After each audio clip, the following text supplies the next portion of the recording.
Beautiful Insanity of the Souls, Part 81. Int. Esquire Photo Studio, Day. Emma lies nude on a bed with her chest. A professional choreographer named writes a poem on her shoulder blade. Narrator, if sin were a kiss, all the righteous men heaven would miss. Girl, you may please let God himself resist. And the devil dress as a priest.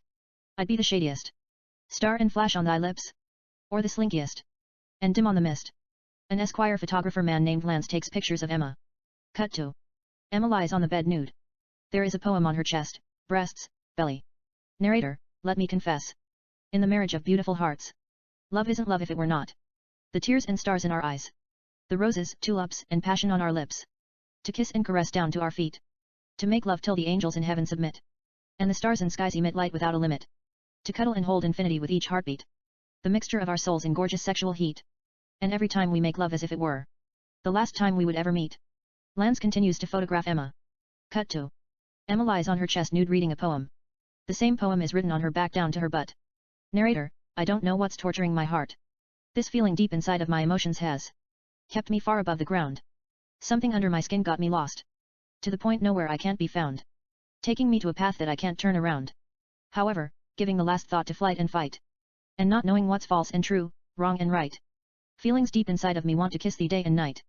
I don't want to live, I don't want to die. I don't want to laugh, I don't want to cry. I don't want to talk loud. I don't want to make a sound. Do I have to give my heart to God, pray daily, and have faith in divine providence, but be sad? Or should I sell my soul to the devil and be bad? Because I truly, unfairly, dishonestly, want neither. To keep the ache inside my heart and go mad. Nor honestly take the fever for granted. And lose the best thing I've ever had. Lance continues to take pictures of Emma. Cut to. Emma lies on her side holding a gun like Uma Thurman in Pulp Fiction, except she is nude. There is a poem on her side. Narrator, she's like a candle that burns without a wax. Her beauty is sexual and sensual. Between an angel and a femme fatale. Who kisses you softer than the air, but breaks your bones stronger than axe. He, who falls in love with her, his heart might as well pay a tax. Her eyes are like two lakes that exist in the Garden of Eden. Yet, when it's required, they burn souls with desire. Her lips are fairy tales and tell stories about a girl who was accused of being a liar, and once upon a time set many hearts on fire. When she is happy, all hearts are happy. When she suffers, all hearts suffer. And if the gods were to understand her, she just wants to give her beautiful heart. Make movies and fire a gun. Leave bullet holes in the hearts of Jupiter, Mars, and Saturn. And always have fun. Someone to love, someone to hold her. A soul to kiss her sweeter than the beloved sun. Cut to. Emma sits at a table writing a poem. She is wearing a beautiful red Victoria's Secret lingerie. We see the words. Lance continues to photograph her. Emma, voiceover, you were about to kiss me. Because you thought I was sad. You thought I was thirsty. You thought I was mad. But there was no sign. I made no confession. I was fine. You took me to a place where your lips lure mine. Where your tongue turns the water in my lips into wine. We were kissing, binding spell. Where stars shine above cloud 9. We made love and transcended to a place where fever burns before pride. Where passion splits ocean and tide. You and I were one. We were infinity. Where was I? All of the sudden, I were lost. And waked up in the middle of the night. The seductive beat of my heart. I daydream about you from dawn till the sun sets without a light. I come home, run to my bed, and touch myself in the candlelight. Without your touch. Without your kiss. Every breath I take. Every tear I shed. I wish I were crucified. And resurrected from the dead. Made to your wine and daily bread. If it complement. And give your soul passion. And the beautiful color of red. Yours Emma. Montage. Emma films The Phantom of Passion based on The Ghost and Mr. Muir starring Gene Tierney and Rex Harrison with Ryan Gosling, who plays the ghost, and Christopher Pine, who plays Miles Fairley, at the Universal Studio based on Beautiful Insanity of the Souls. On the soundtrack, Crazy Love by Maxi Priest plays. Chris is at the set watching Emma, who's conversing with Ryan, while filming. We don't hear what they are saying due to the music on the soundtrack. The director says cut. Emma walks up to Chris. They talk between soft kisses. She tells him let's get out of here. Romantic restaurant, Chris and Emma sit at a table and have seafood and glasses of red wine. They are not really eating, have barely touched the food. As a matter of fact, they are done eating, in the middle of conversation.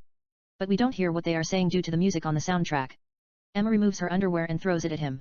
Bathroom, Chris and Emma make love in the bathroom. Nightclub, Chris and Emma dance in the middle of the crowd. They then kiss French for long seconds. Malibu, Chris and Emma buy a new house. They take a tour of the house. It's furnished. They come to the bedroom and look at it. There is a king-size bed. Chris picks her up and throws her on the bed. They talk between soft kisses. Then the music falls in the background. Chris, rosy lips are made for kisses. Sparkling eyes for temptation and seduction. If you think, I only adore thee for thy beauty. And find thee irresistible for sexual intention. Don't pay me no attention. Yet, don't miss intoxicating kisses, steamy caresses. And tender bites diluted with pulsating endearment. That define the law of attraction. And let me give thee beautiful rhythmic contraction. Yet if thou believe in beautiful love. And deeply feel. That I am passionate about thee. Allow me to keep thy heart, darling. And let me dream of the beautiful you. As long as dreams are meant to come true. Tell me your secrets and let me adore you. As long as adoration is intended to suit your soul with soft kisses and romance. And keep your heart away from feeling blue. Thrill me, dreamboat. And let me fall deeply in love with thee. As long as love is made for me and you. Be that as it may, and yet. When bleeding heart pitches woo. Love is said to be sweet and taboo. All I want, all I long, all I desire is you. Those eyes, those cheeks, those lips. Let me breathe, let me freeze. Let me sigh, let me touch the sky. Those breasts, those thighs, those hips. Let me get high, let me never say why. Cause I would have never believed if the sun had told me, I would fall in love with an angel. Upon seeing your face my heart would tremble. Love with each beat would have amplified in triple. And my receptive soul would have leaped out. And escaped in great trouble. Chris gives Emma a soft kiss on the lips. With all and moreover. Dreamboat, let my lips testify. My tongue mystify, my heart satisfy. My soul gratify, the devil get by. The saints and angels versify, and Christ personify. Cause I'd have never believed if the moon had said. Love would take courage, and annihilate my fear. Upon kissing your lips. The clouds would disappear like a leap year. The stars would have poured, the heavens would open. Revealing the splendor of alluring elation. And rapture of love so clear. I can't help but get taken by everything I see and hear. Till my heart sweats and drenches with fever. And yet my soul doth tenderly bleed, burn, and sear. You then fall in my aching and blazing belly. Disguised as French kiss wrapped in a drop of tear. I get seized by beautiful emotions. That I can neither fathom nor bear. As if I were kissing your lips in my dream. While we are swimming near Malibu Pier. Chris gives Emma a soft kiss. And upon making love to you. The earth would shake and wobble. Oceans and rivers would intermingle. Waves and tides in my belly would rumble. And passion would have intensified in multiple.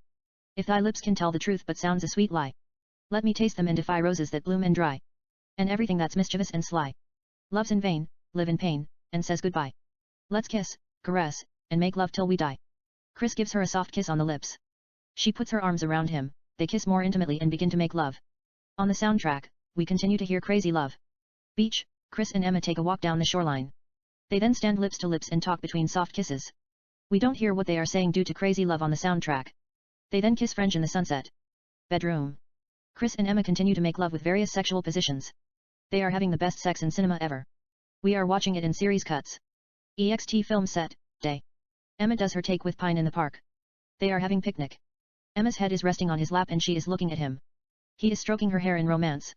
On the soundtrack, My Love by Route 94 featuring Jesklyn plays. We see the director, the crew, the grips and extras in the background. We don't hear what they are saying due to the music. Chris sits at a bench alone reading a novel, Tropic of Cancer by Henry Miller. Then a beautiful extra named Jessica approaches him and sits in front of him. They strike up a conversation. Emma, who just happens to be getting up from Pine's lap, looks at them. She is a little bit distracted, maybe jealous, but she plays it cool and does her lines without missing a beat. The director then says cut. Chris and Jessica continue to talk. She is kind of seducing him. Emma walks up to Chris with a bottle of wine from the set, sits on his lap, takes a sip from the bottle and introduces herself to Jessica. Emma asks Jessica humorously, "Are you trying to steal my boyfriend?" and kisses Chris French. They kiss more intimately. Jessica feels a little bit awkward, smiles softly, gets up and walks away. Emma asks Chris what Jessica wanted. He tells her she just wants to know what the book is about. Emma takes the book, Tropic of Cancer, from Chris, gets up from his lap, and asks one of the grips to give her a lighter. He gives her a gold lighter. Emma sets the book on fire and places it in front of Chris. She then removes her underwear and places it on the fire while everybody is watching. Nobody says anything. Emma then sits on the bench in front of Chris, takes out a cigarette from her pocket, lights it with the fire and shows him her vagina in seduction while smoking with style. Emma then grabs the wine and pours the wine on vagina. Chris is kind of speechless. Everybody looks at her in shock. Chris takes out the fire with his wine, carries Emma and takes her to a star wagon. Int.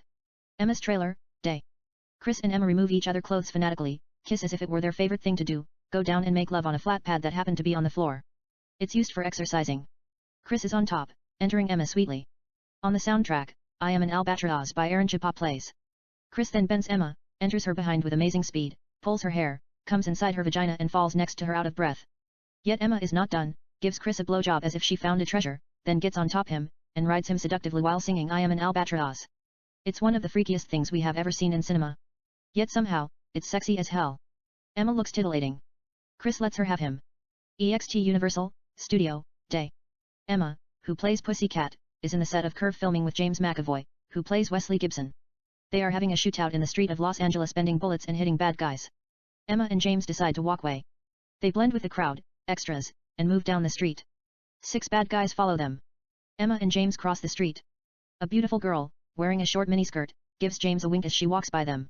James can't help himself turning around, and looks at her ass. The girl is not wearing underwear. Pussycat is not going to have a sense of humor about it. She turns around and fires her gun, bending a bullet as if she has done it 1,000 times. The bullet flies between the girl's buttocks and hits a bad guy in the penis from impossible angle. He holds his private part and falls on the ground. In the meantime, the girl feels a burn between her legs, collects her dress and touches her private part to check what it is. There is a blood on her hand. She thinks that is not PMS. The bullet must have grazed the bottom of her vaginal lips just a little bit and hit the bad guy in the dick. She will be fine. But he got it the worst. He is holding his groin and rolling on the ground in pain while screaming. Emma and James kill all of them, bending their bullets, and walk toward the direction of the camera. The director says cut. Emma walks up to Chris, who is standing to next the Corvette. She puts her arms around him and kisses him. They kiss French. On the soundtrack, You Make Me Feel by Cobra Starship plays. She tells him let's get out of here. Chris gets behind the wheel. Emma hops in the passenger seat. Chris starts the car. They drive away. Int. Corvette, moving, night. Chris and Emma continue to drive in the street of Los Angeles. Emma is singing You Make Me Feel. She then gets up and sits on his lap as he continues to drive. She kisses him while singing. Int. Club, night. Chris and Emma dance in the middle of the dance floor. You Make Me Feel is playing. Emma is lost within herself. She looks sensual dancing as if she were part of the air. Emma then gets inside Chris, puts her arms around his neck and kisses him with tongue. They kiss French for long seconds. It seems they are melting their lips and tongues and making pure sucrose out of their hearts. Then, the DJ plays Hideaway by Kiza. Chris and Emma finally part their lips. Emma begins to dance as if she were the pulsation of the world while singing with Kiza. She knows the lyrics of the song as usual. Then when we think we see everything, the DJ plays Bad by David Guetta and Showtek featuring Vassi. Emma lets herself evanesce completely, and she is reborn in our souls, dancing as if her heartbeat had stopped long time ago. Chris continues to be taken by her sense of animation beyond flesh and spirit and freedom. EXT Airplane, flying, day. We see airplane flying in the sky. On the soundtrack, Non, J-E-N-E Regret Reen by Edith Piaf plays. Int. Airplane, day. Chris and Emma sit at first class conversing while sipping champagnes. We don't hear what they are saying due to the music on the soundtrack. Emma puts her drink aside and sits on Chris's lap. She takes his champagne and drinks everything in one breath. She threw the glass away. They talk between soft kisses and kiss intimately. EXT The set of The Talented Ms. Ripley, South France, day. We are in the set of The Talented Ms. Ripley starring Emma Stone and Carey Mulligan. We see the cast and the crew filming. Note, basically, it's a remake of Mr. Ripley starring Matt Damon and Jude Law in role reversal based on Beautiful Insanity of the Souls. It's set in France and follow a slightly different storyline. Emma and Carey sit at a fancy restaurant next to the sea conversing while sipping wines. We don't hear what they are saying due to Non, J-E-N-E Regret Reen on the soundtrack. Chris sits at a bench at the quietest section of the set working on his laptop. Emma looks natural. She is born to act. The director then says cut. He gives Emma and Carey few instructions, gets behind his camera and tells them action. Emma and Carey put the best acting performances of all time. It's a figure of speech. They do their takes without missing beats. The director says cut. He tells them to take 10 minutes coffee break. Emma walks up to Chris, sits on his lap and asks him what he is working on. He shows her. He is writing a script. She asks him what the movie is about as they talk between soft kisses. He tells her what the script is about. Yet we don't hear what they are saying due to the music on the soundtrack. She then tells him let's get out of here. Chris closes his laptop, puts it in his bag and carries Emma in front of him. Emma wraps her legs around Chris. On the soundtrack, La Mer by Charles Trenet comes. They talk between soft kisses as he takes her toward their car. Chris places Emma in the passenger seat of their rental convertible, walks around the car and gets behind the wheel. Chris starts the car. They exchange juicy kisses and drive away. EXT boat, sailing, sunset. Chris and Emma sail on the Mediterranean Sea. On the soundtrack, La Mer by Charles Trenet continues to play. They are talking between soft kisses while sipping wines. They then put their wines aside, come to the center of the deck and dance slow. They exchange soft kisses between conversation and kiss French. On the soundtrack, Jet Moi Non Plus by Serge Gainsbourg and Jane Birkin plays. EXT French Villa, bedroom, day. Chris and Emma make love with Jet Moi Non Plus. It's one of the best love scenes we have ever seen in cinema. Chris and Emma just go for it French style. It looks real. No words can explain it. We can feel their breaths in our lungs, their pleasure in our hearts and their passion at the core of our stomach. Our spirits have already left from our bodies and wonder. This can't be love. It's beyond love. Chris and Emma take the art of lovemaking to the next level. We stay with them in series cuts as they continue to make love with various sexual positions. EXT airplane, flying, day. We see airplane flying in the sky. On the soundtrack, music plays. Int. Music studio, day. Emma is at a record studio with Pharrell Williams recording Somebody Is Watching Me. The chords and some of the beats are sample from Somebody Is Watching Me by Rockwell. It's sung by The Weeknd, mixed with Madonna Express Yourself, also featuring SIA. However, the lyrics is different. We take it via Emma's music video. Int. Emma's house bedroom, morning. Emma is sleeping, then opens her eyes, gets up from the bed. She is wearing shirt and underwear, looking at us while singing Somebody Is Watching Me. There is a soft delicious smile on her face. It's shot in close-up in order to make us fall in love with her. Emma removes her shirt and underwear, off camera, come to the bathroom nude and takes a shower as she continues to sing. Cut to. Emma comes out of the shower, a towel around her breasts. She walks toward the camera looking at us. Emma comes to the bedroom, drops her towel, puts a beautiful red dress without a bra and underwear, grabs a tennis bag near the closet, places it on the bed and opens it. A gold light emits from the bag like Pulp Fiction. Emma closes the bag, grabs it and walks toward the direction of the camera. EXT Emma's convertible, moving, day. Emma drives in the coast of Pacific Ocean. We see the scenic side of the ocean crashing against the cliff. We then take it with close-up. Emma continues to sing. She looks into the rear view mirror. A black car is following her. Emma looks at the bag in the passenger seat, steps on the gas and drives faster. The black car continues to follow her. They are photographers. Emma stops her car in the middle of the street, gets out of her car, and sits on the edge of the hood while smoking cigarette with style and continues to sing. The black car pulls over. Two paparazzi get out of their vehicle and take a couple of pictures of Emma. She gives them poses and then begins to dance in a well-choreographed act. The paparazzi drop their camera and dance with her. They are professional dancers. Emma then grabs the tennis bag from the passenger seat and places it on the hood. Emma opens the bag, takes out a gold perfume bottle spray and sprinkles it in the air. Emma then walks through the thin air accessing extra dimension. EXT Sin City, Strip, Parallel Universe, Night. It's one of the most exotic places in the multiverse. It looks like a little bit like Las Vegas in grand scale. However, instead of casino, it's a sex town. We see all kinds of futuristic people walking in the street in S&M outfits in the strip.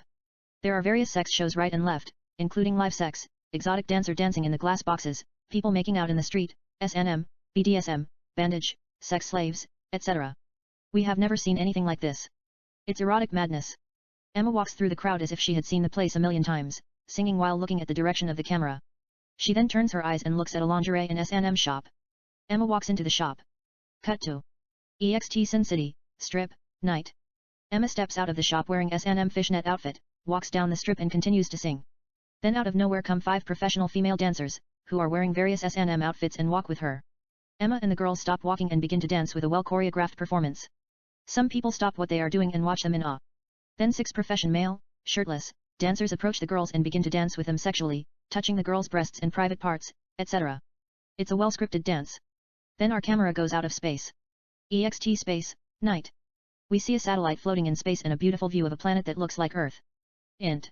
Space Intelligence Agency, main room, night. It looks like NASA controlling center. A man named Seth watch Emma in multiple screens as she continues to sing and dance.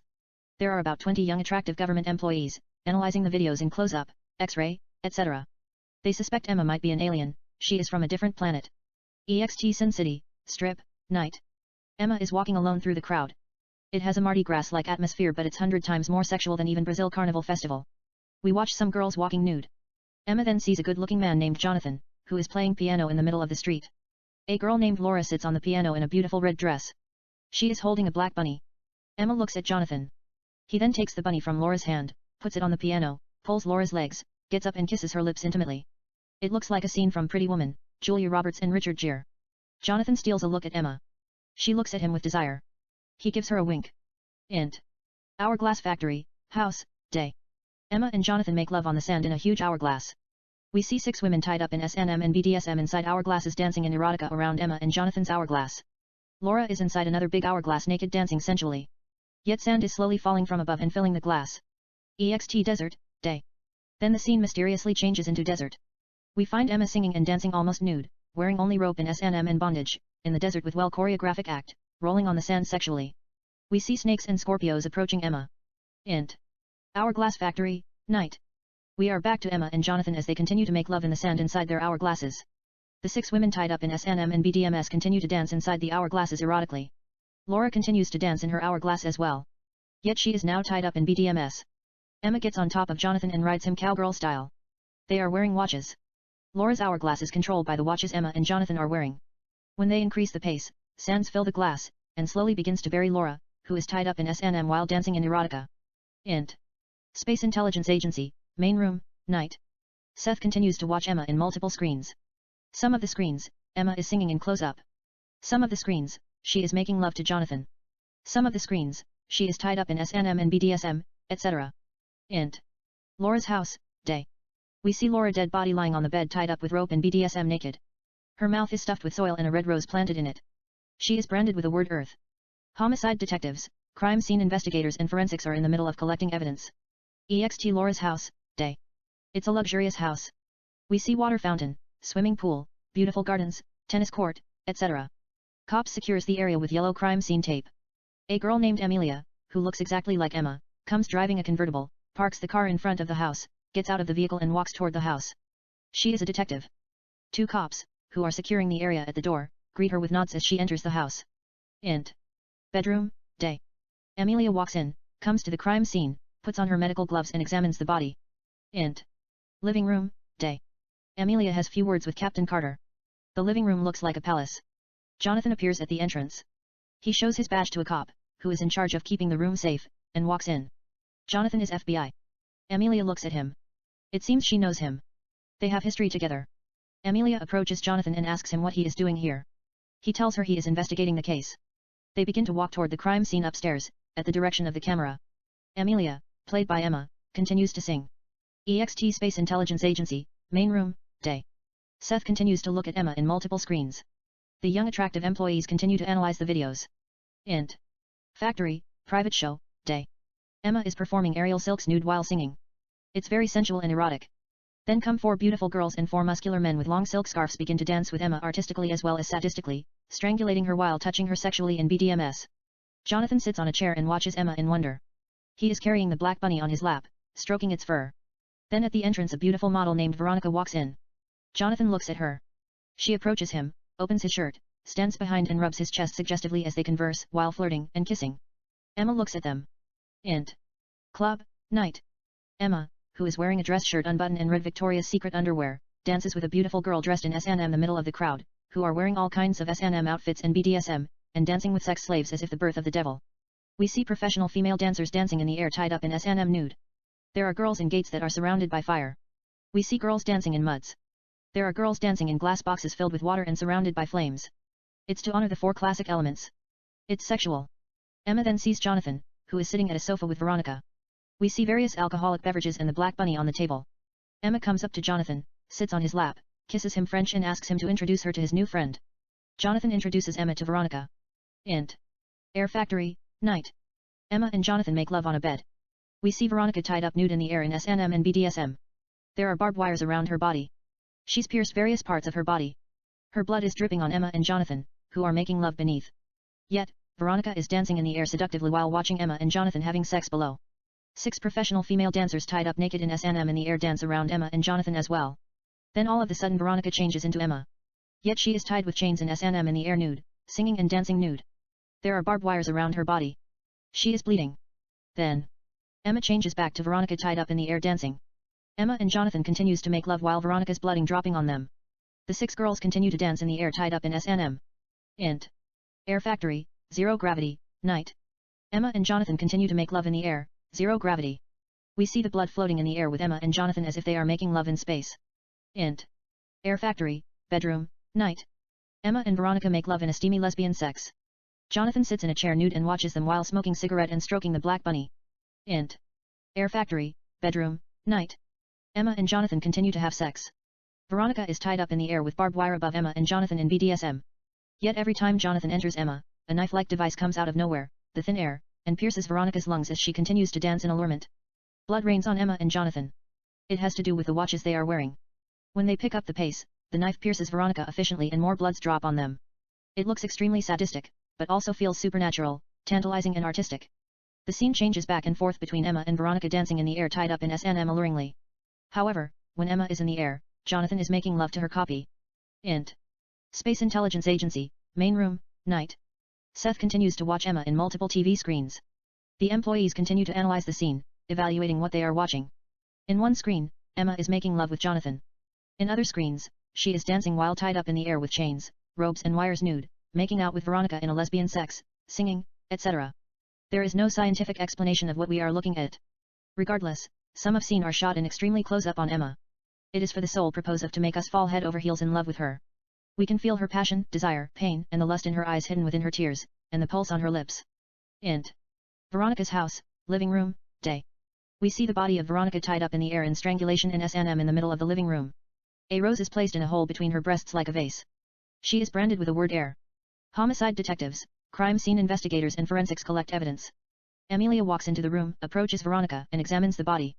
At the entrance, Jonathan walks in, comes to the crime scene, gives Amelia a wink and looks at the body, tells Amelia FBI might have to take over the case. Amelia ignores him and continues to examine the body that is tied up in the air. Montage. Note, we see Amelia questioning a couple of witnesses and suspects. On the soundtrack, we continue to hear Somebody Is Watching Me by Emma featuring The Weeknd and SIA. Movie set, Amelia questions a woman named Jennifer, who might be the last person to see Veronica. Interrogation room, Amelia questions a model named Antonio. Photo session, a man named Peter takes a photo of a beautiful model named Anne.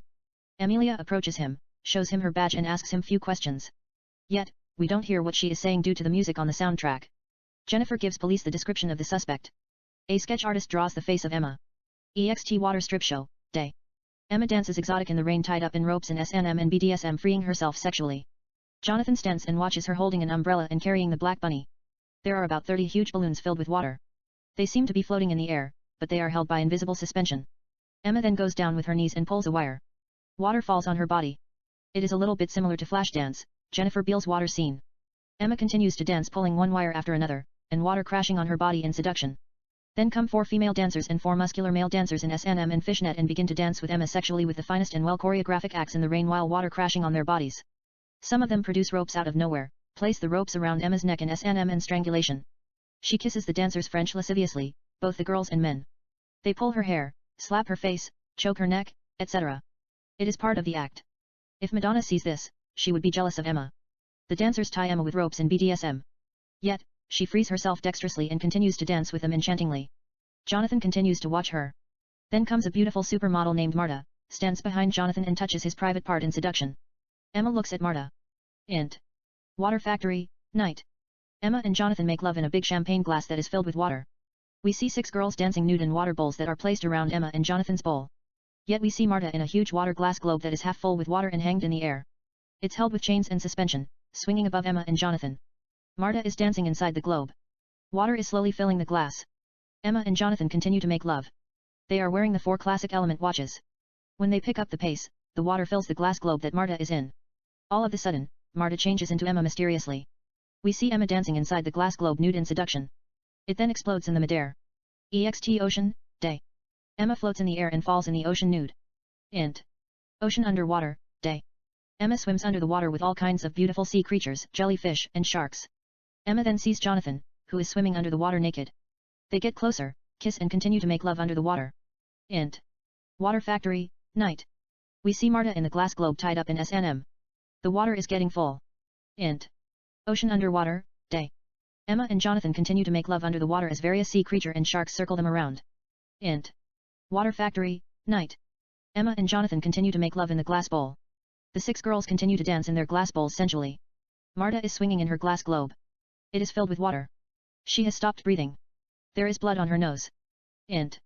Space Intelligence Agency, main room, night. Seth continues to watch Emma with multiple screens. The employees continues to analyze the videos. Int. Marta's house, living room, day. We see Marta's dead body inside a bathtub filled with rose petals. It's placed in the middle of the living room. She is branded with the word water on her chest. Homicide detectives and forensics collect evidence. Amelia examines Marta's dead body. Jonathan walks in, comes to the crime scene and looks at the corpse. He tells Amelia he wants to talk to her in private. She has always been attracted to him. Amelia and Jonathan leave the room and come to the kitchen. They kiss passionately. He picks her up and places her on the kitchen table. They kiss more intimately. Jonathan then slowly removes her underwear and throws it away. He removes all of his clothes, gets between her legs. They kiss French. Jonathan grabs her butt, picks her up, squeezes her buttocks and enters her as they begin to have sex. EXT fashion show, night. Female models walk on a catwalk holding candles. Some of them are set on flame mysteriously. The show also features various types of fire acts, including a muscular man spitting fire out of his mouth in close-up, another muscular man spinning 2 sticks set on fire, 3 girls dancing while holding fire torches dangerously, etc. Then Emma comes out of the backstage wearing a dress set on flame and does poses as she continues to sing. Jonathan sits at the VIP, front row, and watches her. He is carrying the bunny on his lap. Emma then takes the center stage, dances with 4 females and 4 male professional dancers. Jonathan continues to watch her. He then turns his eyes and looks at a beautiful supermodel named Sophia, who is checking him out across the catwalk. Emma looks at her as well, and continues to dance with well-scripted fire act. Sophia then gets up, walks around the catwalk, comes to Jonathan, sits on his lap and kisses him on the lips. They kiss softly. Emma watches them. Sophia then parts her lips and gives Emma a wink. Int. Cathedral, night. Emma and Jonathan make love on a matters that is placed in the middle of the church surrounded by hundreds of candles and rose petals. The church has no seats. We see the sculpture of Jesus Christ crucified on a cross at the chapel. Sophia is tied up in a unique pole upside down nude in S&M. There is fire around her. She slowly frees herself and begins to dance exotically in striptease. Emma and Jonathan continue to make love surrounded by candles. Emma gets on top and rides Jonathan seductively. They are wearing the classic 4-element watches. When they pick up the pace, fire exits from the pole and various other places, including pipes that are placed around the pole, and slowly burns Sophia, who continues to dance exotic. Yet she doesn't feel the burn. Then Sophia changes to Emma mysteriously. Emma dances exotic tied up with a rope in S&M erotically. She is doing one of the best stripteases we have ever seen in cinema. Jonathan lies on matted nude with the black bunny leaning. He is watching Emma stripping, while stroking the bunny. Emma continues to dance exotic. She just lets us have her. Int. Space Intelligence Agency, main room, night. Seth continues to watch Emma with multiple screens. EXT/int. Church 2, night. We find Emma in a different church that has no roof. She is dancing surrounded by fire and candles in front of the statue of Jesus Christ on the cross. Then the statue of Jesus Christ turns into Jonathan set on fire. Emma continues to dance with passion, sensuality, love, erotica, and pain. We see lightning, thunderstorm and clouds of fire in the sky. It's visually stunning. Int. Cathedral, night. Emma and Jonathan continue to make love surrounded by candlelight. However, this time around, Emma is tied up in the air with chains and BDSM, some kind of sex slave. Jonathan is holding a remote control device that control the chains. He kisses Emma, who is tied up in the air, then presses a button. Emma's hands and legs spread in the air like an eagle. There is a rope around Emma's neck. Jonathan gets between her legs, holds the rope around her neck and enters her sweetly. In the meantime, Sophia continues to dance exotically tied up in S&M and BDSM. Jonathan then pulls the rope and kiss Emma's lips French lusciously as he continues to enter her. They kiss more lasciviously. Jonathan then presses button. The ropes pull her hands and legs, put her legs behind her arms and bends her body freakishly, her vagina pushes out forward. Jonathan gives her oral pleasure, then whips her vagina with a cat o' nine tail a couple of times. Emma reaches multiple orgasm. Jonathan kisses her pussy softly, and enters her lusciously. Jonathan presses a button. The chains twist her body flexibly, bend her in erotica, pulls her hands and arms, cross them over her neck sensually. Her butt sticks out in the air sexually. Jonathan doesn't even bother to spank it, just grabs the rope that's around Emma's neck and enters her behind with amazing speed. Emma is burning with sexual pleasure, making all kinds of erotic sounds. All of a sudden, Jonathan begins to strangle her, feeling sexual pleasure in his balls. Emma's face fills with veins due to lack of oxygen in her brain. Luckily, Jonathan reaches climax, comes inside Emma's vagina and releases the robes before he clicks a button, which frees Emma completely. Both fall on the floor. Sophia continues to dance exotic. Yet Emma is not done. She gives Jonathan a blowjob. She then gets on top and rides him alluringly. Meanwhile, when Emma picks up the pace, Sophia's body catches on fire. However, she doesn't feel the burn for some unknown reason, continues to dance as if nothing were happening to her. Emma then takes it to the next level, bouncing up and down on Jonathan temptingly, slowing down and increasing the speed at the right time as if she had done it a million times. They reach more climax. Note, the last part will be edited. It's only available on the director cut. Int. Cathedral, day.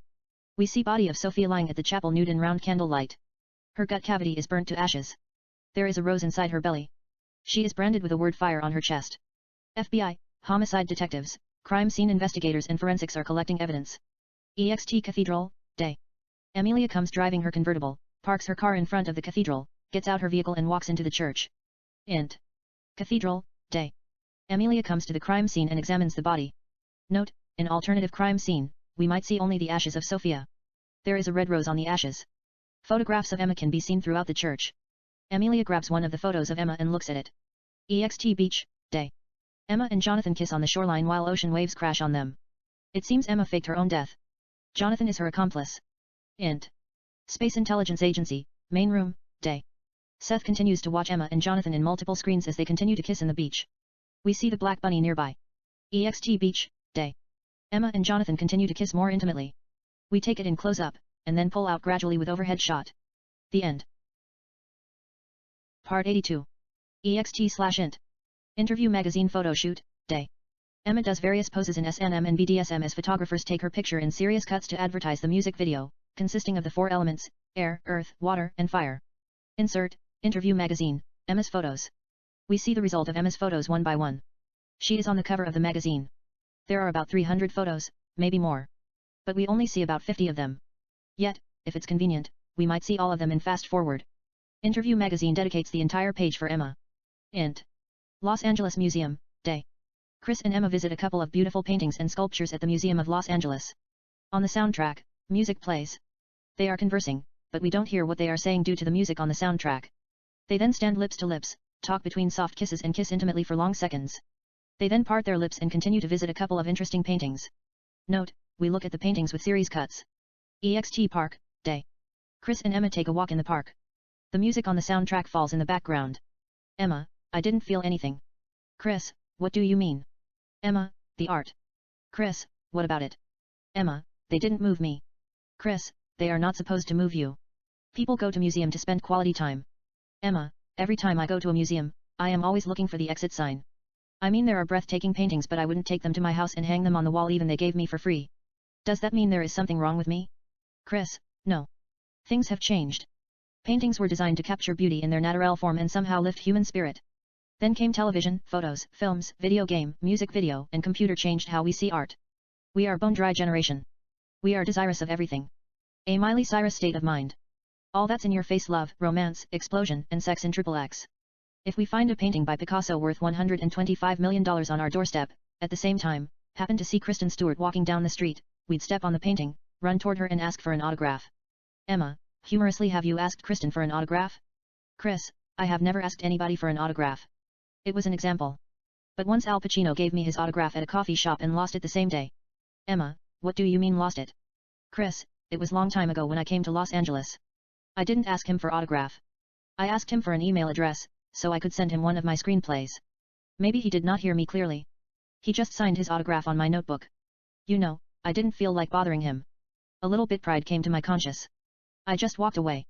The same day, I left the notebook at the coffee shop, along with a couple of film plots. Emma, that's sad. Chris, it's nothing. I had already memorized them. Emma, humorously, you memorized his autograph? Chris, no, the movie plots. Emma, I am fucking with you. Chris, I know. They exchange soft juicy kisses. Emma, you love art, don't you? Chris, more than life itself. Emma, you make me feel bad. Chris, I am kidding. You can convince yourself to appreciate anything. Emma, I can't convince myself to appreciate something I don't like. You know, I love movies. I get emotional so easily. Any sad story brings tears to my eyes. I watched Titanic. I was crying from the beginning to end, despite the fact I was watching it for the 3rd times. I knew Jack Dawson was going to die. But every word he said brought tear to my eyes. I was freezing for some unknown reason. I still feel the shivering as if I were myself in the ice water with Jack, and at the same time, trying to keep myself warm with that steamy love scene in the car. I've gone to a couple of museums since I was a little girl, but I had never cried. I left the museums with empty feelings. Chris, perhaps 400 years from now.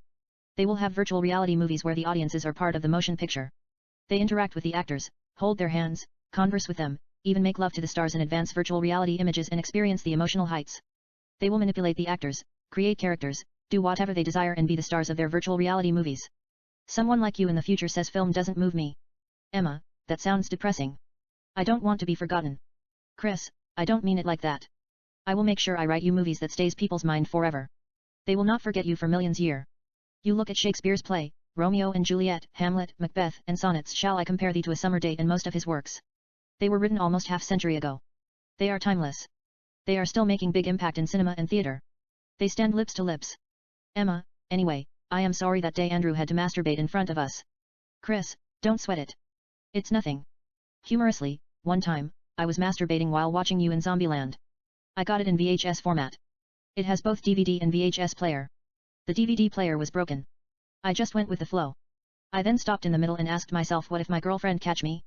It's a bad idea. The voice inside my head assured me I was not going to get caught. I was about to go back to masturbating, but couldn't find my penis. Where did the motherfucker disappear? I was saying this is embarrassing. How can something important like that disappear from my body? I looked everywhere and then saw it fucking VHS player by itself. You were standing with a chainsaw. Your hair looked messy as if you were caught in electricity. Emma smiles in beauty and hits him playfully. Emma, you are an asshole. They exchange soft kisses. They resume walking. Emma, I didn't use chainsaw in the Zombieland. Chris, are you sure? Emma, I did the movie. I would have remembered if I used any chainsaw. Chris, I thought I saw a chainsaw. Emma, it is on the poster. But I didn't use it in the movie. Chris, why would you have a chainsaw in the poster if you are not going to use it in the movie? Emma, that was the same question I asked. Chris, what did they say? Emma, humorously, I look sexy with chainsaw. Chris, you can't argue with that. But they might have to make you a new poster with bullets around your body, wearing a dress shirt tied just above your belly button and Daisy Duke, and holding .44 Magnum like Angelina Jolie in Lara Croft, Tomb Raider. Emma, you never really watched Zombieland, did you? Chris, I watched the highlight here and there. You know, I don't usually like to watch zombie movies. Why would anybody want to watch bunch of ugly creatures moving in slow motion to eat your brain? Instead, why not maxim 100 the most beautiful girls in the world and beautiful college girls run at you naked to have sex with you? They then have sexual intercourse with you, eat your heart and kill you. I know Brad Pitt World War Z make a lot of money even though it cost almost $200 million. If they gave me that money, I would probably create heaven on earth and make love to the angels. Perhaps, I add a little bit Madonna justify my love and make it erotic. Emma, humorously, would you have sex with Maxim's 100 the most beautiful women in the world in one day if they give you a new sex drug that allows you to keep you going for hours? Chris, joking, I will give it a shot. Emma, you are a freak. Emma sits on top of a bench. Chris stands between her legs. Chris, I am kidding. But I'd have created the future with everything in it and make love to you in the Garden of Heartbeats day and night. They exchange soft kisses. Emma, it's weird. I had Dear Future Husband by Meghan Trainor stuck in my head almost for 3 months when it came out. Have you listened to it? Chris, I might have seen it on MTV. Emma, I used to wake up in the morning singing Dear Future Husband. I wasn't planning on marrying anyone. It would interfere with my career. You know, I don't mind marrying you in a heartbeat. But I don't want to ruin what we have now. I want to see where it's going to lead. Chris, I can write you a romantic comedy titled Dear Future Husband. Emma, I swear I was about to say that. You took it right out of my mouth. You know, Dear Future Husband sounds like a film title starring Matthew McConaughey and Kate Hudson, How to Lose a Guy in 10 Days, or with Sarah Jessica Parker, Failure to Launch, and Jennifer Lopez in The Wedding Planner. He also did a romantic comedy with Jennifer Garner, Ghost of Girlfriend Past, which I had a cameo. Chris, let me see what I can come up with. They sit at a bench face to face. Chris, you play a girl named Amelia, who is looking for a husband. She dates here and there. Every time she thinks she finds her soulmate, they turn up to be jerks. She keeps finding fault. It's like when she makes love with a man, who she thought, is 10, he comes in 11 seconds like Leonardo in Wolf of Wall Street. Amelia then dumps him and date a man, Edward. He is a musician, he seems romantic. She then finds out he has 2 daughters in Johannesburg, 2 sons in Moscow, 4 in Okinawa. It's a joke. She hits him. Emma, I am serious. I want to do comedy. Chris, we will keep the number down. You know, instead, he just has 2 daughters in Boston. Amelia live in New York City. He borrows your car to see them. Edward is in the middle of working on a new album. Amelia works at a major fashion magazine, Vanity Fair, as a columnist. Accidentally and purpose you are working on article under Dear Future Husband. Edward sings her all kinds of beautiful songs. She doesn't have the heart to leave him even though she has to take a taxi to go to work. Emma, humorously, he then brought one of his daughter to live with us. She is 14. She has a hot on for him. I dump him. Chris, this is a romantic comedy. Let's keep it PG-13. Emma, what about he's a 14 years old son? Never mind. I don't want to fuck a 14 years old kid. I was going to say what if she falls in love with his son. But I don't want to go there. You know, it makes a nice fucked up indie drama. A girl married a man. She then finds out he has a 16 years old son, whom he is not aware of till the last minute. He welcomes him. But he then involves in passionate sexual relationship with his stepmother. Just like that you got your indie. Chris, that's not a bad story. Emma, I wouldn't do it. But I can imagine Ty Sheridan and Scarlett Johansson in the lead roles. Chris, humorously, Ryan Gosling plays his father. Emma, that's fine with me. Chris, you still have to have a twist. Emma, they fall in love and run away together. Chris, that's not a twist. Emma, I am not a writer. Chris, you came up with the story. Emma, I was just fucking with you. Chris, suppose Ryan finds out they run away together. They took all his saving. Ryan is a drug dealer. He sells meth. Not only did his son fuck his wife, and they took all his money and drugs, but they also took his red Corvette. He's not going to have sense of humor about it. He is going to hunt them like Anton Chigurh in No Country Old Man and kill them. But let's get to the heart of the story. Ryan might have to put a fake mustache and fake teeth to make him look like nomadic. He is supposed to be in his late 30s in the film. Exercise has kept him young. He looks like Ty's older brother. Scarlett and Ty have to run throughout the states. Ryan could even be Anton Chigurh's cousin in No Country for Old Men. The film gives you that kind of vibe. You get the chilly down by your spine. Emma, I don't really like No Country for Old Men. But I can see Ryan Gosling playing a psychopath, who hunts for his son, who is having an affair with his wife, or his wife, who fucked his son, and wins Oscar. Chris, he is on top of his game. The truth is Anton Chigurh has nothing on Ryan Gosling in this film. He terrorizes Scarlett and Ty while killing innocent people in his way. He tells them he has number in his head 1 to 5. He gives them one chance. If they get it wrong, he will shoot them in the head. There is a realistic car chase.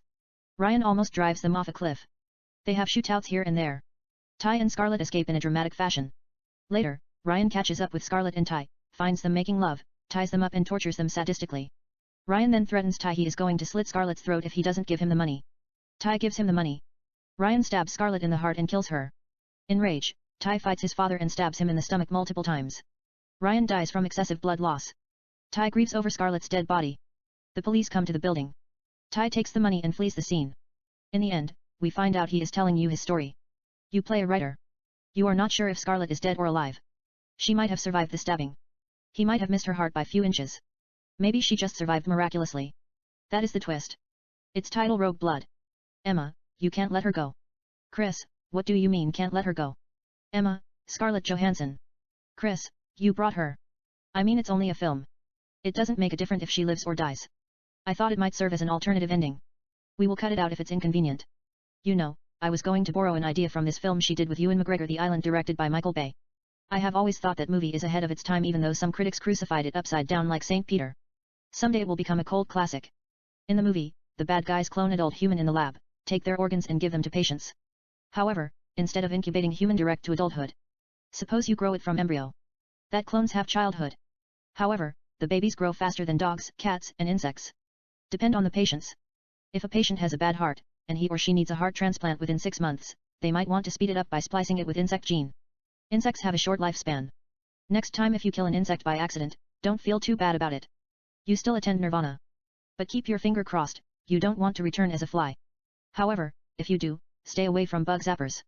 Or don't go to a lot clubs, or avoid blue and green fluorescent light. I doubt even if you are a fly saint, there is no resurrection in 3 days from that. That is beside the point. The audience do not have to know any of that. You just make up a lie and hope they buy it.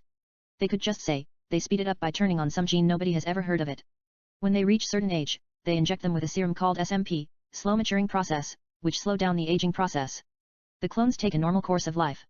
They are actual kept in island. They are told this is the only world that ever exists since they were kids. Everything is a setup. They allow them to move around here and there. The clones are free. But there are surveillance cameras everywhere, watching them 24/7 inside as well as outside. Yet people are always missing. They kidnap them in the middle of the night, drug them and take their organs. Then they get rid of their bodies. Nobody know what is going on. Yet the protagonists Isabel and Jacob find out the truth. They try to escape from the island. Wait a second. Let's go back a little bit. Island might be a bad idea. Instead, they are kept a fictional town called Michaelville somewhere in South Florida after Michael Bay. It's easier to escape on land and promises us a lot of action. Yet, they can't stay outside for long. They need SMP injection to prevent them from getting old prematurely. I will build the story around it when I get free time. You know, you might want to play Isabel, who escapes from the town with Jacob. Isabel and Jacob wander around in the city of Miami and discover the world is bigger than they are allowed to believe. They see skyscrapers, churches, and various things. It doesn't take them for long to question how they are created. In the meantime, the corporation AHCE, Advanced Human Cloning Enterprise, ran by Edward Norton, hire mercenaries to take them out. Isabel and Jacob might run into a group of people, who are against cloning. Suppose they watch them on the television protesting by accident. Isabel and Jacob contact the leader Tori, played by Rooney Mara. She tries to help them as well as expose the corporation. It's a $1 trillion business. They build a community for the sole purpose of harvesting human organs. They are running it underground. Yet there is a conspiracy. They kill Tori and every person, who know about the corporation. The government is part of the scheme. Isabel and Jacob continue to run away from the bad guys. They have no one to tell their stories. They cannot trust anybody. People, who know about the clones, are killed right and left. Edward and bloodthirsty mercenaries led by Jason are looking for them with satellites, camera surveillances, and all kinds of advanced electronic devices. There will be a couple of wild shootouts here and there. Isabel and Jacob might kill a lot of bad guys. It's an action film, depends on the flow. They are not going to play victims. You know, their brains can pick up things quickly. If they watch a martial art film, they would get it right away in a blink of an eye.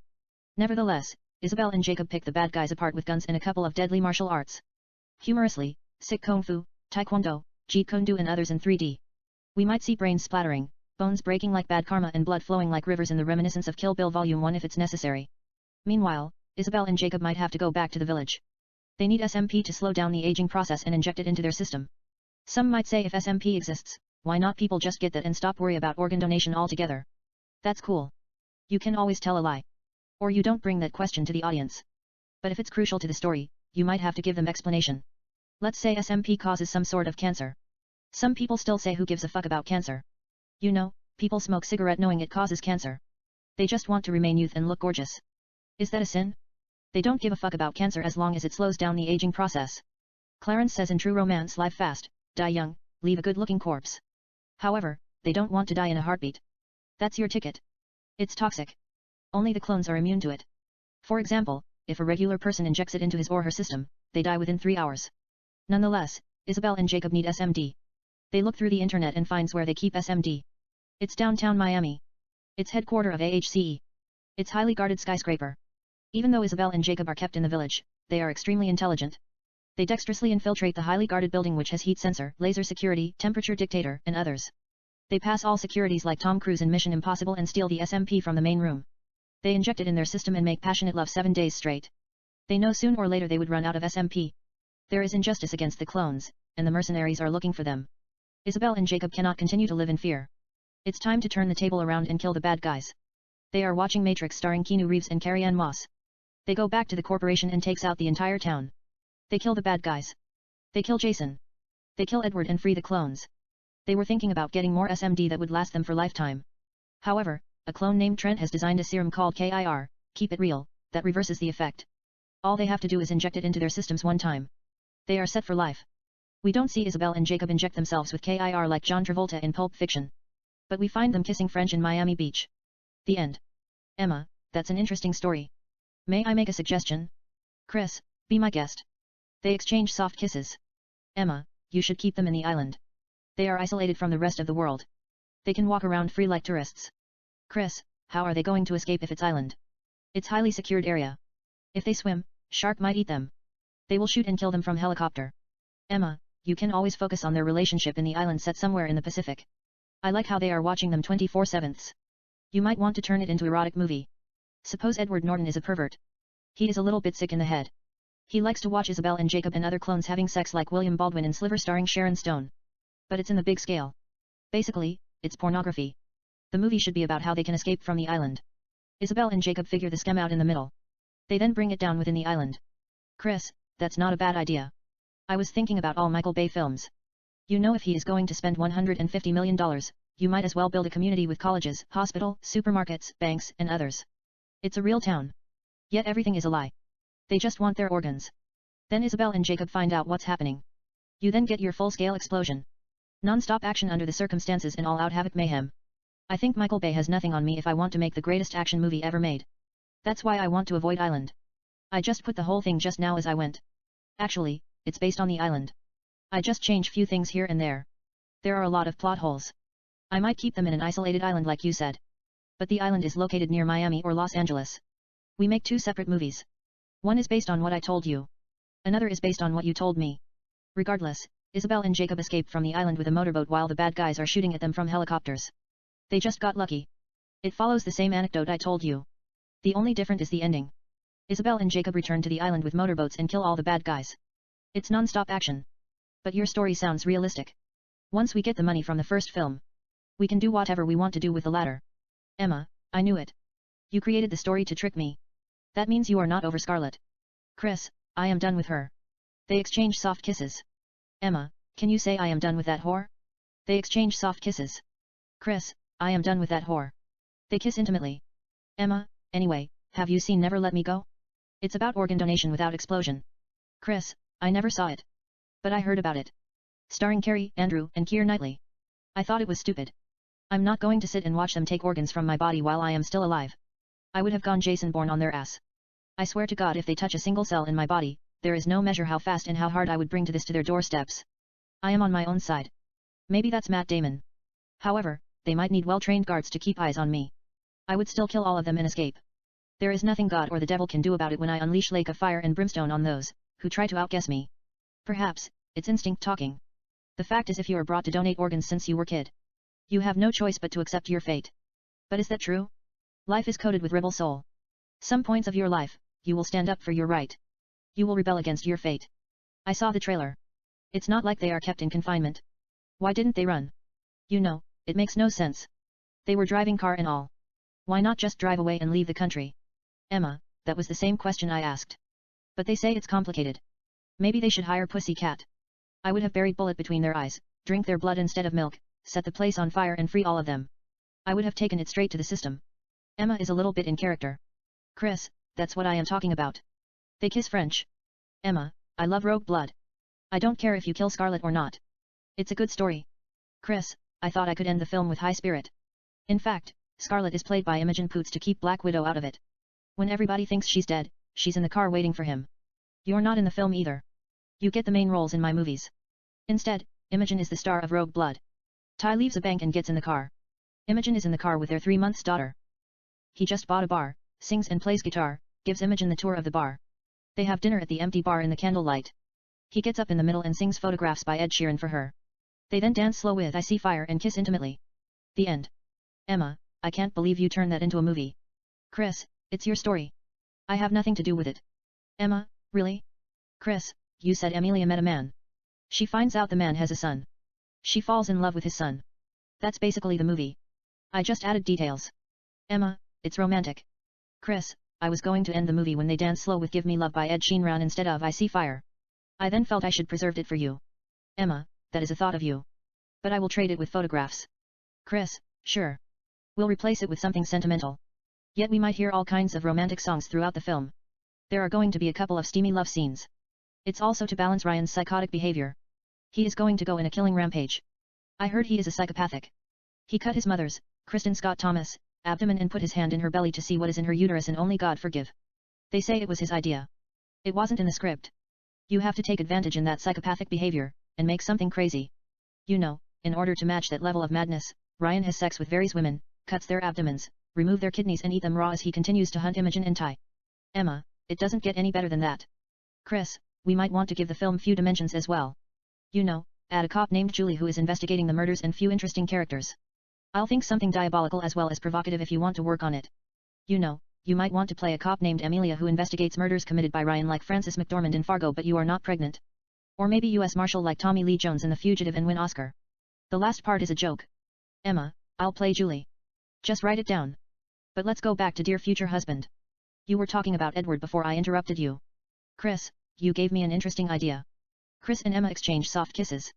Chris, anyhow, Edward is caught up with recording an album and his 2 daughters and ex-wife Marta, custody battle in the courtroom, and pays no attention to Amelia. He comes home and works on the music. If he is not working on his album, he is talking to his daughters on his cell phone and computer for hours, reading them story online. They are 8 and 5. They are begging him to return home. Then one day, his young daughter tells Amelia how could she do that to them? Comes between her father and mother. Amelia was looking for an excuse.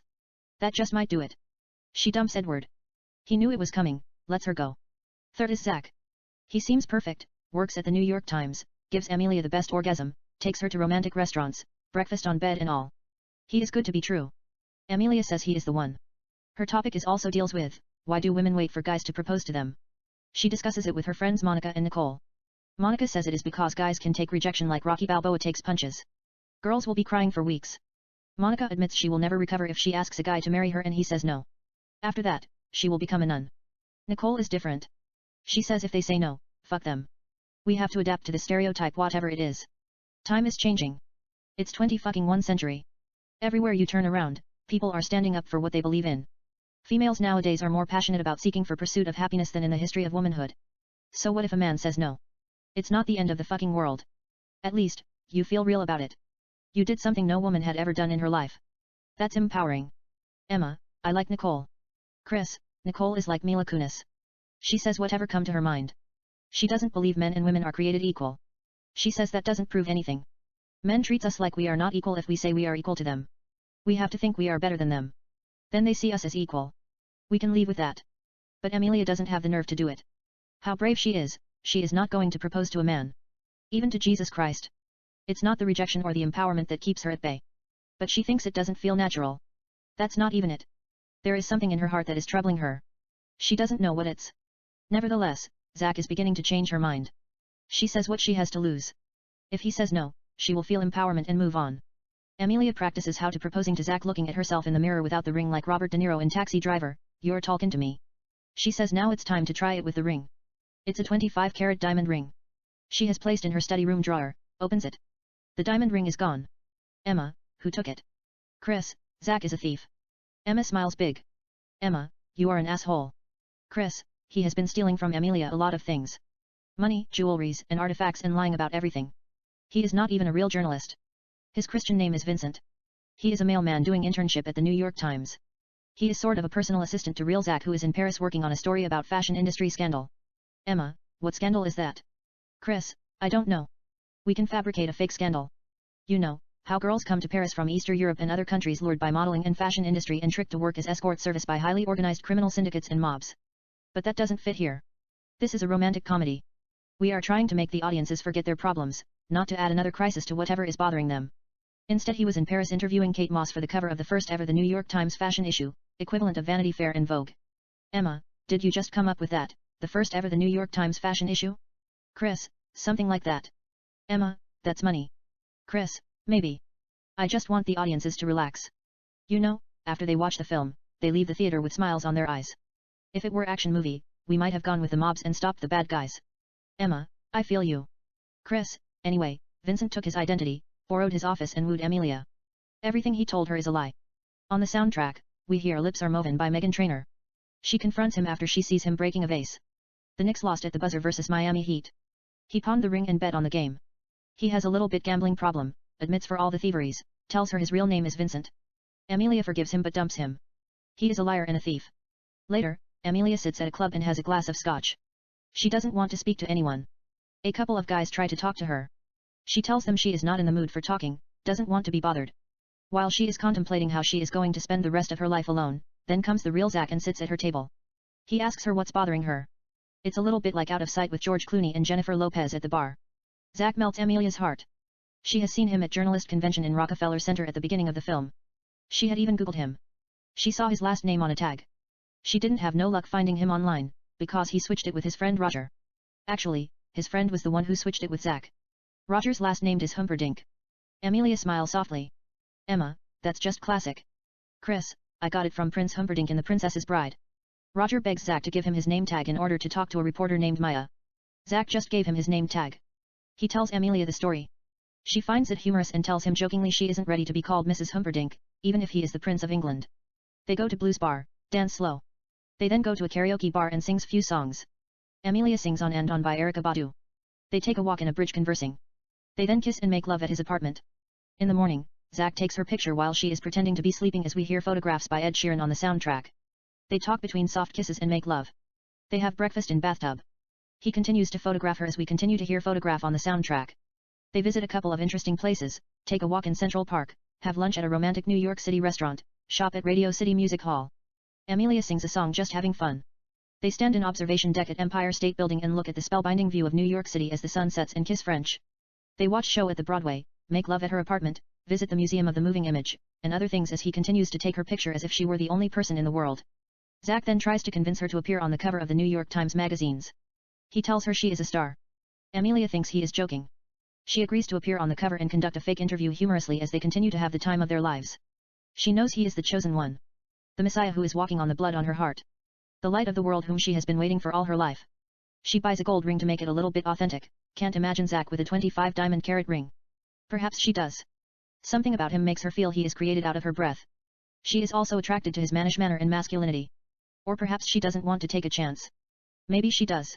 She is doing something no girl has ever done in her life. She is writing that on her article. Instead, Amelia purchases a new gold and diamond ring made for man. Later, Amelia goes down with one knee and asks him to marry her at One World Trade Center 101's floor. He says yes. She puts the rings on his finger. They kiss French. The head waiter pops up champagne. Her friend Nicole is behind everything.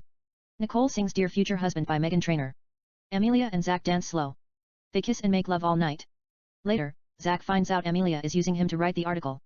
He sees the story Dear Future Husband in Vanity Fair. He felt played. But it's not 100% true. Amelia is head over heels in love with Zach. She tells him if he wants to call the wedding off it is up to him. Nothing is going to change the feeling she has for him. He is her dear future husband. He just kisses her lips till he's out of breath. They make love. Later, they get married. Meghan Trainor sings Like I Am Gone Lose You. Amelia and Zach dance slow and kiss. It's not over yet.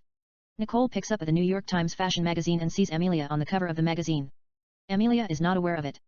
Nicole looks at the magazine without revealing the pictures to the audiences. However, she is taken by the pictures. Nicole then puts it down and returns to the party. Vincent asks her to dance. She takes his hand. They come to the dance floor and dance next to the bride and the groom. There is no hard feeling. Amelia has invited all of them. They all are having good time. Amelia and Zach kiss and make love at their penthouse in Manhattan. In the morning, Amelia goes to the kitchen to get a Diet Coke. She sees the issue on the counter, opens the pages and looks at steamy pictures of herself in the main article, a star journalist. She smiles in beauty. The end. Emma, that's beautiful. Chris, it's all right. Emma, I like the Messiah walking on the heart. Chris, it was supposed to be the one. But Amelia thought Vincent was the one. Since you play Amelia, I felt I had to convince you Zach is the son of God. She smiles in beauty. They exchange soft kisses. Emma, pay me a compliment. Chris, softly down by her lips, let me believe in beautiful love. And redeem myself with a good deed but seduction. And plunge out all that's weed without destruction. However, you might as well allow me to love thee in vain. You may leave me in the dark as if I were a bad seed. But give the saints permission to say I'm insane. And grant the angels in heaven to call it greed. It's thee that I crave, my flesh and spirit need. And it's for thy lips my heart wants to bleed. Love is a shadow of whisper that's infinitesimal taboo. Tantalizing mist of breeze that's innocent and true. Oscillation thaw on sweltering beam of sweet lips. And evaporates upon the dusk of vestigial luminosity. Sin echoes in the valley of delicate murkiness. Dalliance roams in the void of fleeting disdain. And yields into temptation and irresistible pain. Lust casts in the reminiscence of tenderness. An evanescent light in the mystical colligiosity. Existence is glorified in ephemeral beauty that dies. Yet always stays sempiternal in the hearts. And shine brighter than the stars in the skies. Passion rules in the edge of rapture and insanity. Fever remains only in thy custody. Suffering and pleasure are only metaphors of desire. A heart of infinite grace made for blaze. If such indeed my soul destined for eternal fire. What sin could be as though more enchanting, summery and thermogenic than thee? Raspberry lips, sumptuous cheeks, startling eyes. Angelic face, true mind, innocent heart, sensual body. Did the seraphs in the garden of evermore take my heart and create thee out of my soul? To find thee in the abyss of my ribs. Deep in the marrow of my pelvis as thee gust and stroll. I want to cry, scream and dance. As if it were blues and rock and roll. Beauty, style, character, nothing in heaven or earth has ever created as sexquisite as thee, the fairest them all. Emma smiles in beauty. Chris gives her a soft kiss on the lips. Chris, if no man has ever loved a girl prior to angels above. In thy timeless beauty and crepuscular breeze of rays. No light shall spare my soul, cause I am forever in love. Let the essence in my heart grow wings and fly like a dove. Wherewithal till serendipity expects the unexpected. And passion reveals its secret in my soul and peace. Romance to portrait true love and break my hips. Let the covenant continue to be the light that shaft. From thy beautiful eyes and sexy lips. To kiss as if the flame, yearning, and enthrallment in our spirits. Have consumed every beat of our hearts piece by piece. And defy French kiss destined only for lovers in Paris. And faith, religions, and mythology written for heroes. Heroines, legends, and the gods and goddesses in Rome and Greece. Yet, when all is said and done and forevermore. Let me love you with the alluring pain deep in my soul and bliss. And adore you more than my heart bleed and deliciously kiss. Emma, that's erotic. They exchange delicious French kisses. Chris, humorously you bring the best in me. Emma, I like love is a shadow of whisper that's infinitesimal taboo. Tantalizing mist of breeze that's innocent and true. Chris, you keep putting pressure on me. You know, I was trying to beat Shakespeare and immortalized you forever. I don't really care if your eyes look like oceans in Pandora or your lips taste the water in Krypton and fly like Supergirl. Just being with you makes me the happiest. They exchange soft kisses. Emma, it's romantic. But that doesn't surpass deep in the marrow of my pelvis as thee gust and stroll. Chris, you have no idea what you mean to me. They exchange soft kisses. Emma, you mentioned Only God Forgive earlier. It was directed by Nicholas Winding Refn? Chris, yeah. The guy who directed Drive. Emma, I heard he is working on a new film called The Neon Demons. Chris, what is it about? Emma, I have no idea. I think it's about a girl who comes to Los Angeles to pursue modeling, and gets sucked into the game. She then becomes mean to keep rivals off her chest and gain the affection of a fashion mogul. But the girls turn the table around on her and eat her organs.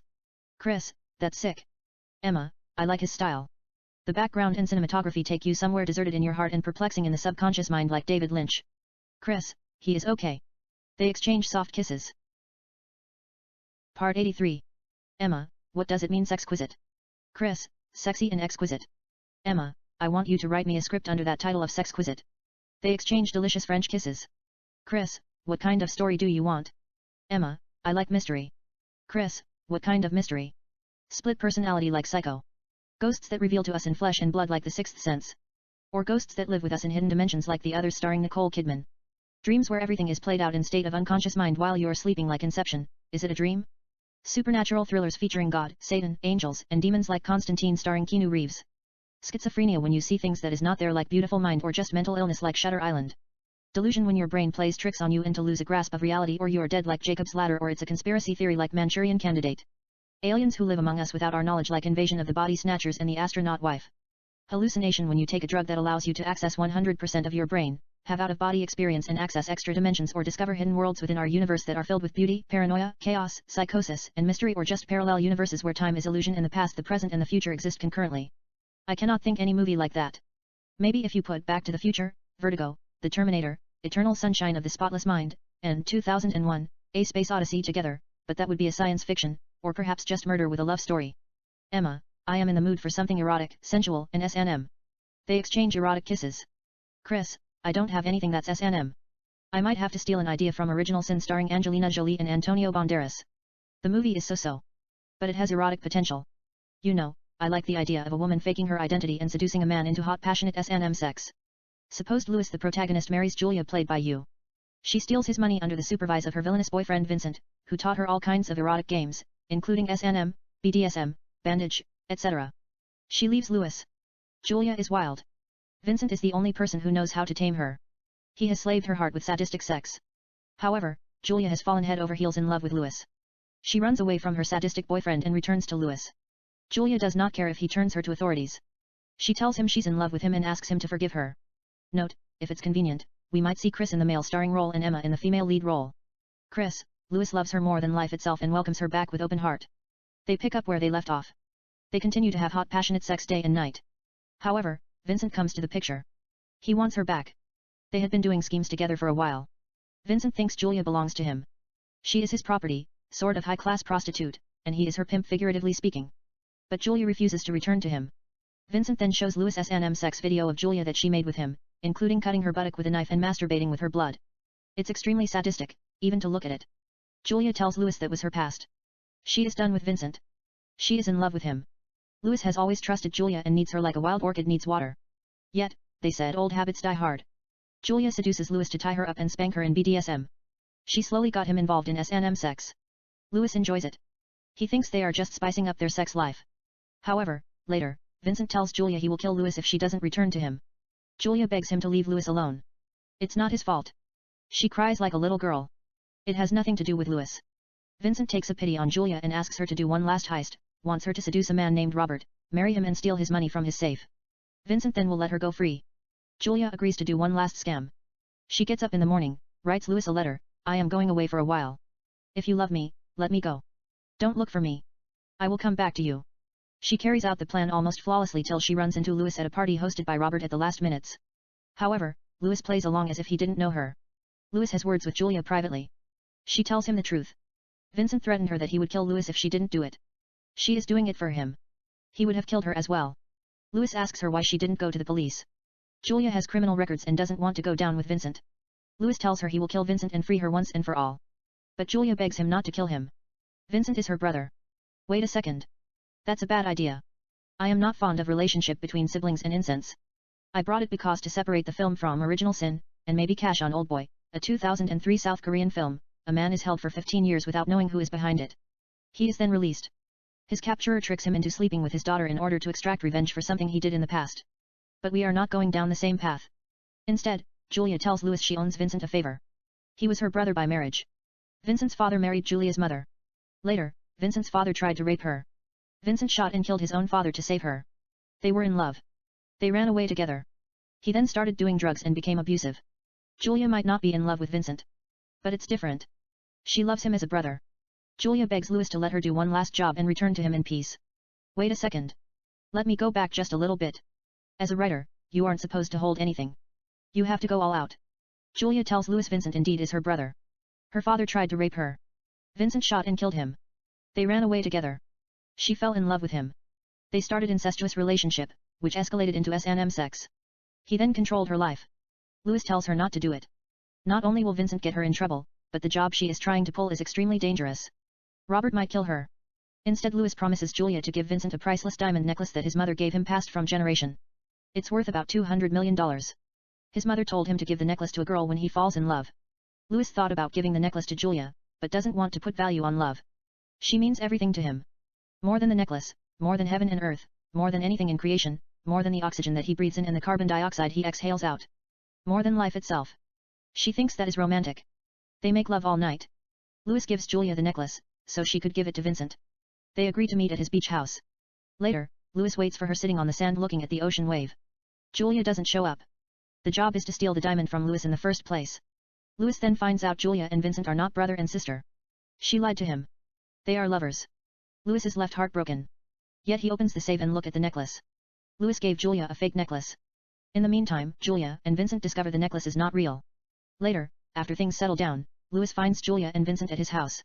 Vincent points his gun at Louis and tells him if he doesn't give him the necklace, he will shoot him. Louis tells him go ahead. Take me out of my misery. I can't live without her.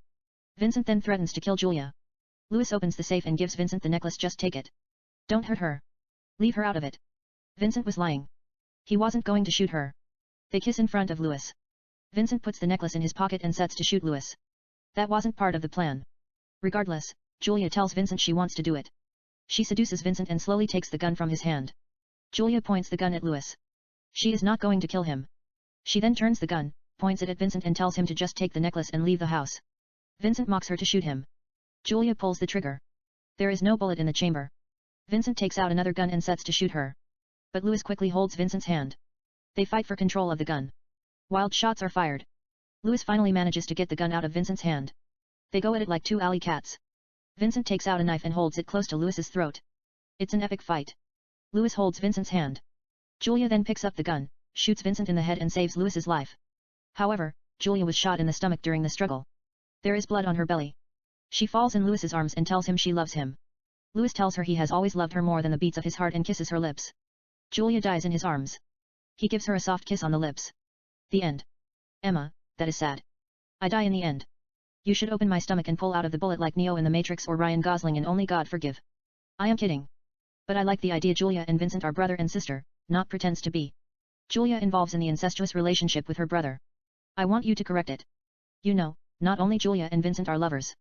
But they are brother and sister. I want the audiences to react to it. Let's fuck with their minds. That kind of thing tends to stay in the audience's minds. I am an actress. I get high out of the audience's reaction. Chris, I see what I can do. But I might have to change the ending. I think I used that ending for another film. Instead or an alternative ending, Louis gave her the real necklace. He trusted her. She doesn't show up. Later, one day, Julia returns to his beach house with the necklace. Louis welcomes her back. He tells her she doesn't have to explain to him anything, loves her the same if not more. He is addicted to her. They make love all night. Later, they sit in the bathtub. Louis places the necklace around her. Julia says she must tell him the truth. In flashback, Julia poisoned and killed Vincent. Louis seems a little bit shocked. But he tells her an act of crime done out of love is not a sin. They kiss French for long seconds. The end. Emma, that sounds romantic. I was fond of necklaces. I still like them once in a while. But I watched Madonna's Material Girl music video when I was 10th grade from the beginning to end. You know, I saw it when I was younger a couple of times. But I ignored a lot of things. However, I was doing a song for drama class. At the beginning of the music, Madonna told her friend a man just gave her a necklace to impress her. Madonna thinks the necklace is a diamond and asks her friend if she wants it. I had that dialogue tattooed in my memory. Every time I look at a necklace I see Daisies and Madonna and Keith Carradine locked in an intimate kiss in a pickup truck while it's raining. It's timeless. Even though Material Girl supposed to be a woman who is into expensive gifts, some boys tries and some boys lie. I don't let them play. Only boys who saves their pennies make my rainy day. It always gets me. Chris, I will write you something else. Emma, I like it a lot. But I have a question. Vincent showed Louis a sex video of Julia where he sliced Julia's buttock and masturbated with her blood. I am not going to ask you where you get the idea. But would you cut my buttock and masturbate with my blood? Chris, not in a million years. I mean it's out of love. I don't want to cut you and leaves any kind of scar on your skin or any place. Emma, what if I don't mind? Chris, I wouldn't do it. Emma, why not? Chris, it's sick. I was trying to beat Nicholas winding refn. They say he has weird fetish. Emma, anyhow how does it work? Does he slice her butt, masturbate with her blood and come on the cut? Chris, I have no idea. I might have said it to impress you. I saw Original Sin long time ago. The bad guy played by Thomas Jane cut Angelina Jolie upper back near her shoulder blade with a knife while entering her behind. Emma, say fucking her behind. You don't have to be self-conscious with me. Just keep it real. Chris, okay. Fucking her behind. It stuck in my head. I might have used it on Wire that I wrote starring Angelina Jolie and Jake Gyllenhaal. In the story, Lou cuts Sophia's butt played by Kate Upton. But he doesn't masturbate with her blood. Instead he pours scotch on her wound while fucking her behind. It's sadistic. Emma, it's not as sadistic as masturbating with blood. Chris, maybe. Emma, have you seen Secretary starring Maggie Gyllenhaal? Chris, I saw the trailer. Emma, you should check it out. I have never seen anything like it. You know, it's one of those genres-defining films. Maggie gave one of the best performances of all time. Chris, I will watch it when I get a chance. Emma, anyway, I thought it's kind of erotic, the idea of cutting the buttocks and masturbating with blood. I would have done it in a heartbeat if it weren't for the scars. Seductively, but still I don't mind a little bit scar on my buttocks. Chris, you are crazy. Emma, Vincent not only cuts her buttocks, he also slices her breasts, back and various part of her body. She has all kinds of scars on her skin. You know what? A thought just came to my mind. Vincent has written all kinds of words on her body like the novel Sharp Objects by Gillian Flynn. It's story about a young journalist, who cuts herself in order to curb her enthusiasm. She is sent home to cover a murder story and finds out her mother and her sister have something to do with the killing. It is Gillian's debut novel. Have you read it? Chris, no I haven't. I will read it when I get a chance. Emma, I am not going to spoil it for you. It's good. Anyway, you can apply some of the elements to your story. You know, instead of just cutting, I prefer words. However, Julia is not doing it to herself. Vincent is the one who curves words onto her body. They are hateful words. Later, Julia involves with Louis in erotic sex. She asks him to curve romantic words onto her body with a knife. Chris, that's painful. Emma, just think about it. They kiss French. Emma, anyway, talking about Gillian Flynn. I haven't read Dark Places yet. But I read Gone Girl. It's one of my favorite novels of all time. I watched the movie starring Ben Affleck and Rosamund Pike. I didn't quite like the ending. You know, Nick knows her secret. If she poisons him, the autopsy report will show that she might have killed him. I thought about an alternative ending. She signs $millions book deal. Then Desi Collings's mother hires a hitman and has Amy killed. But that would be similar with To Die For starring Nicole Kidman. The movie is different from the novel. They edited Desi Collings's mother from the movie entirely. Instead, I thought about a different ending.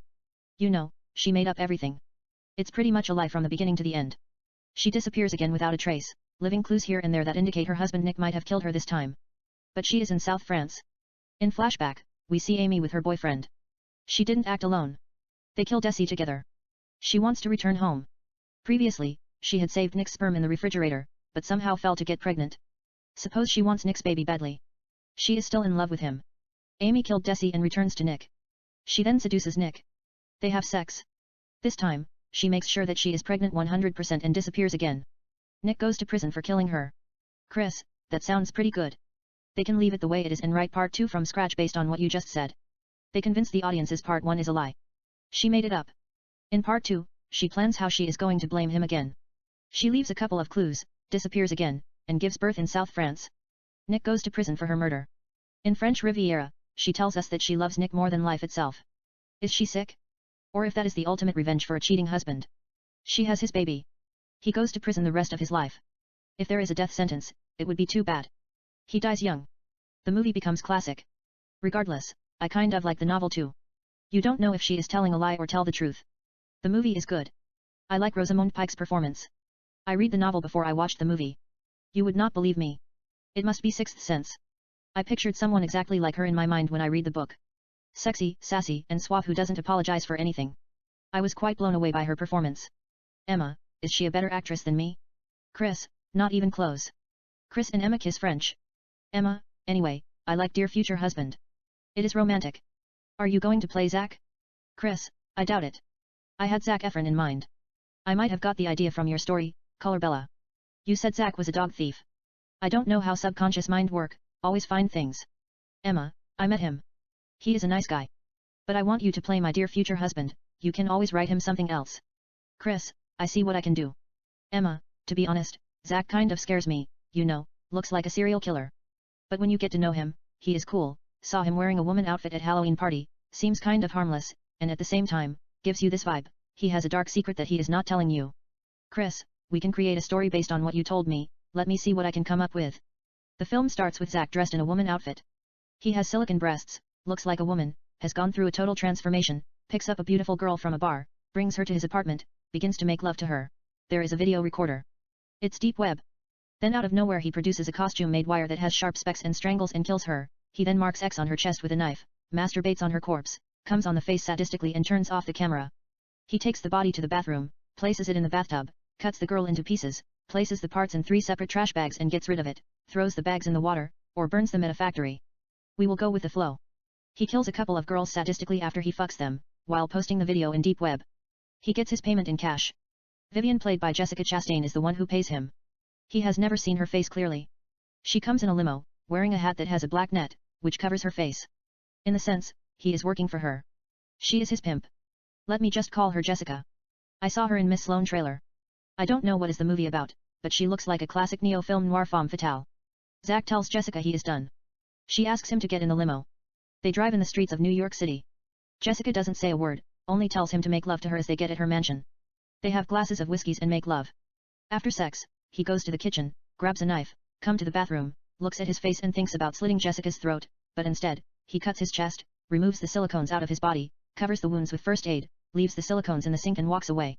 For the next 6 months, he trains like a U.S. Marine, running miles, lifting weights, and exercises like the devil, transform his body into muscular, bleached his hair blonde and becomes a completely different person. The film can take 2 turns. I am creating the story as I go. He might become a hitman, you know, learns the principle of firing guns and martial art, comes to Jessica's mansion in the middle of the night, kills her bodyguards and tells her to give him one reason why he shouldn't kill her. She just tells him to work for him, killing politicians, important people in the system, gangsters and mobs, goes down and gives him a blowjob. They make love. He begins to work for her as a contract killer. You know, he kills the target, severs the neck, places the head in a gift box wrapped with ribbons and a bow, and brings it to Jessica. They make love with various sexual positions. She then cashes the head for millions of dollars. It's not personal. It's strictly business. She plays a mean villain, controls Zack psychologically. Or he lays low for a while, changes his name to Matthew, moves to California, buys a beautiful house in suburban of Los Angeles, opens a dentistry shop, hired 3 employees, a female Asian secretary, Tina, a male Indian highly skilled endodontics and an attractive African-American female oral and maxillofacial radiologist named Nina, played by Lupita Nyong'o, and becomes a respectful dentist, has degree in oral and maxillofacial surgery from NYU Dental School. At the same time, in New York City, FBI agent named Nicole, played by the, is assigned to investigate the missing girls that Zack might have killed. She has the video from deep web. It's sadistic. She gets his image, runs it on facial recognition software. He is clean, no record, had never committed crime, or gets caught. On the other hand, Zack keeps a low profile, doesn't associate with his employees, just says hi and later goodbye. He is mystery to them. They don't know who and what he is. He comes to his house, spends a lot of times in computer, doing all kinds of researches, exercising, runs on treadmill, lift weights and others, cooks his own meals, has dinner and goes to bed. Later, Zack meets a girl named Marta, played by Erin Moriarty. She works at Macy, has seen him a couple of times at the store, buying household goods, and developed a crush on him. He felt prisoner at the house, put on a nice cloth, broke his routine, went to a club and ran into her. He just said hi and sat at a table alone with a glass of whiskey. She is the one who initiates the communication, sits at the table and introduces herself. He is a human being, cannot live without intimacy, especially a touch of beautiful woman, brings her to the house. They make love, start relationship, become boyfriend and girlfriend. They go to movies, museums, take a walk in the beach. Sometimes, she cooks for him, they have dinner in candlelight and make love. She was staying with her mother. Zack asks her to move in with him. And while they are at it, he asks her to work at the dentistry, needs an assistant. She starts working with him. Meanwhile, in New York City, Nicole is trying to put name on the suspect. They call him X-Killer, because he marks X on their chests. She works 24/7, has to report to Special Agent Jack, but finds no luck. At the same time, she is in the middle of working another murder case, a serial killer named Bullet. He killed his first victim with a single shot in the heart and left a spade at the crime scene. Second victim was killed with 2 bullets in the chest. The killer placed 2 spade at the crime scene. Third was murdered with 3 bullets. The suspect left 3 spade at the crime scene. Fourth was killed with 4 bullets. The killer left 4 spade. Fifth is just found shot 5 times at his apartment. Nicole comes to the crime scene to investigate the case. She is dating a fellow agent, David, played by Ryan Gosling, who is assigned on the case as well. They look at the corpse. There is 5 spade next to the victim's body. Nicole suspects the killer might be a soldier. David asks her jokingly if there is connection between the two cases. She tells him she doubts it. Ex-killer likes beautiful blonde girls and hasn't killed for a while, based on FBI missing girls database. He might have retired. For all she knows, he could be living a quiet life somewhere warm. She has only one video to work on, hacked by FBI cyber employee named Richard. He is her friend, told her once they discovered an intruder, they deleted the account, it disappeared from the web as if it were never existed. On the other hand, Jessica hires a private investigator named Parker to find Zach, then maybe, have him killed. She hasn't made up her mind yet. Her operation might be jeopardized. Inside man that she has in the FBI told her the bureau is looking for Zach. In California, Zach and Marta continue to hit it off, visiting museums, going various interesting places, including baseball game at the Dodgers Stadium, romantic restaurants and making love here and there, just having fun. Zach asks her to marry him. Marta accepts his proposal, but not telling him something, has a boyfriend named Peter who studies law at the University of Yale in Connecticut, it was a long-distance relationship. She cut him off. Now, he returns to Los Angeles. She finds him at her mother's house. Peter asks her why she hasn't called him. Marta tells him she met someone else. She is engaged with Zach. Marta introduces Peter to Zach who happened to be in the car. Peter is upset, felt betrayed, but thinks Zach looks familiar. He checks his background. Peter has a minor degree in criminal justice. He remembers Nicole comes to Yale as a guest speaker to talk about serial killers. She mentioned the ex-killer. Peter thinks Zach might be the ex-killer, hacks into CIA database, runs a facial software system and matches Zach's face. He quickly grabs his cell phone and is about to call FBI. Zach is behind him, put the same wire that has sharp pins, strangles and kills him. He cuts his corpse to pieces, places the parts on trash bags and gets rid of the body. Meanwhile, Nicole and David get a tip on the bullet killer when is about to kill number 6 who is staying at a luxurious hotel. Victim number 6, who is shot several times, manages to escape from the killer miraculously, climbs the staircase, gets on the roof of the building while bleeding. The killer follows him. The victim calls 911 and continues to move down the roof. The killer catches up with him. The victim is shot 5 times. When the killer is about to fire at him, the victim jumps from the building and kills himself. The killer throws 6 spade from the building. The card falls next to the body. Nicole and David rush to the area and sees the body of victim number 6. Nicole looks at the card, 6 spade, quickly checks the body, counts the wounds on the body, he was shot 5 times, which means the killer is in the area. Nicole walks into the hotel and gets in the elevator. The cops are searching the area with helicopters. She comes to victim number 6's apartment alone, drawing her gun and checks everywhere but finds nobody. She leaves the apartment and gets in the elevator, returning to the crime scene. Then elevator doors open in the middle. The killer enters the elevator holding a 6-year-old girl. Nicole doesn't suspect, looks at the little girl. She gives her a sweet smile. The little girl is carrying a doll, drops it on purpose. The killer quickly reaches for the doll to pick it up. Nicole sees a tattoo of spade on his wrist, quickly draws her gun, points it at him and tells him freeze, motherfucker. He laughs at her sarcastically. Don't fucking move. Get down on your fucking knees, she shouts at him. The suspect pushes the little girl at Nicole, presses the emergency button. The elevator stops. He quickly grabs her hand. They begin to fight. Wild shots are fired. The little girl looks at everything in confusion. More wild shots are fired. The gun falls out of Nicole's hand. She punches him on the face. He grabs her throat. She frees herself and headbutts him on the nose. Nicole then looks at the little girl. She is lying on the floor shot in the chest. Nicole has to finish this motherfucker as soon as possible, looks at her gun on the floor, hits him on the balls with her knee, grabs her guns and shoots him in the head, splattering his brain against the elevator's wall and takes him out like hell. Nicole quickly checks the girl's pulse to see if she is still alive. The little girl is breathing. Nicole removes her shirt, puts pressures on the little girl's wound, starts the elevator. The doors open at the lobby. Nicole carries the little girl out of the elevator and rushes to the ambulance outside. The paramedics don't even bother to take out the medical bed. Nicole places her inside the ambulance and tells the driver to take her to the nearest hospital in hurry. The ambulance flies in the city of New York while the paramedics are aiding the little girl, and brought her to Longoni Medical Center. They rush her to surgery room. The doctors do everything in their power to save her life. Nicole waits at the waiting room. David is there with her. Then a doctor and a nurse come to the waiting room and tell her the little girl will be fine. Nicole hugs the doctor with joy. She cuddles and kisses David out of happiness. Meanwhile, they find out the killer has additional tattoo of a heart on his left wrist, a club on the right ankle and a diamond on the left ankle. As a matter of fact, the majority of his body is decorated with cards, heart, diamond, spade, and club. Later, Special Agent Jack tells her she wasn't supposed to kill him. She puts the little girl's life in risk. Nicole doesn't understand. The killer was planning on murdering a lot of people based on cards if she hadn't stopped him. Jack tells her she has to follow the rule. She can't endanger innocent people's lives. Nicole has a fallout with Jack. She doesn't want to hear it anymore. She just wants to transfer to Los Angeles where the weather is warm. But David supports her action. He takes her out a romantic restaurant. They dance slow, kiss and make love. On the other hand, in Los Angeles, Marta is told Peter is missing, suspects Zach might have something to do with his disappearance and asks him if there is something he is not telling her, doesn't know anything about his past, has no family, friends, and relative. Who is he? He promises her to tell her everything when the time is right. They get married in a small wedding ceremony at a church. At the same time, Nicole is told Peter has disappeared. He is her nephew, her aunt's son. He was trying to call her the day he was murdered. She saw his number on her cell phone, tells David she has to fly to California and have few words with her aunt. She comes to her aunt's house and asks her whom he was dating. She gives her Marta's photo. Zach has been studying Nicole's profile, all those times spending time in computer, what she is up to. He is outside sitting in his car with a gun, following her around. Nicole leaves the house, gets in her rental car and drives away. He follows her. She comes to Zach's house, gets a hold of Marta and asks her few questions. She looks at Zach and Marta's wedding photos. Zach looks completely a different person. He has fake blue eyes, blonde hair, and well-built. Nicole doesn't suspect anything. Zach puts his gun on his briefcase, walks into his house and greets her. She is attracted to him, but asks him if he knows Peter. He tells her he met him only once. He hasn't seen him then.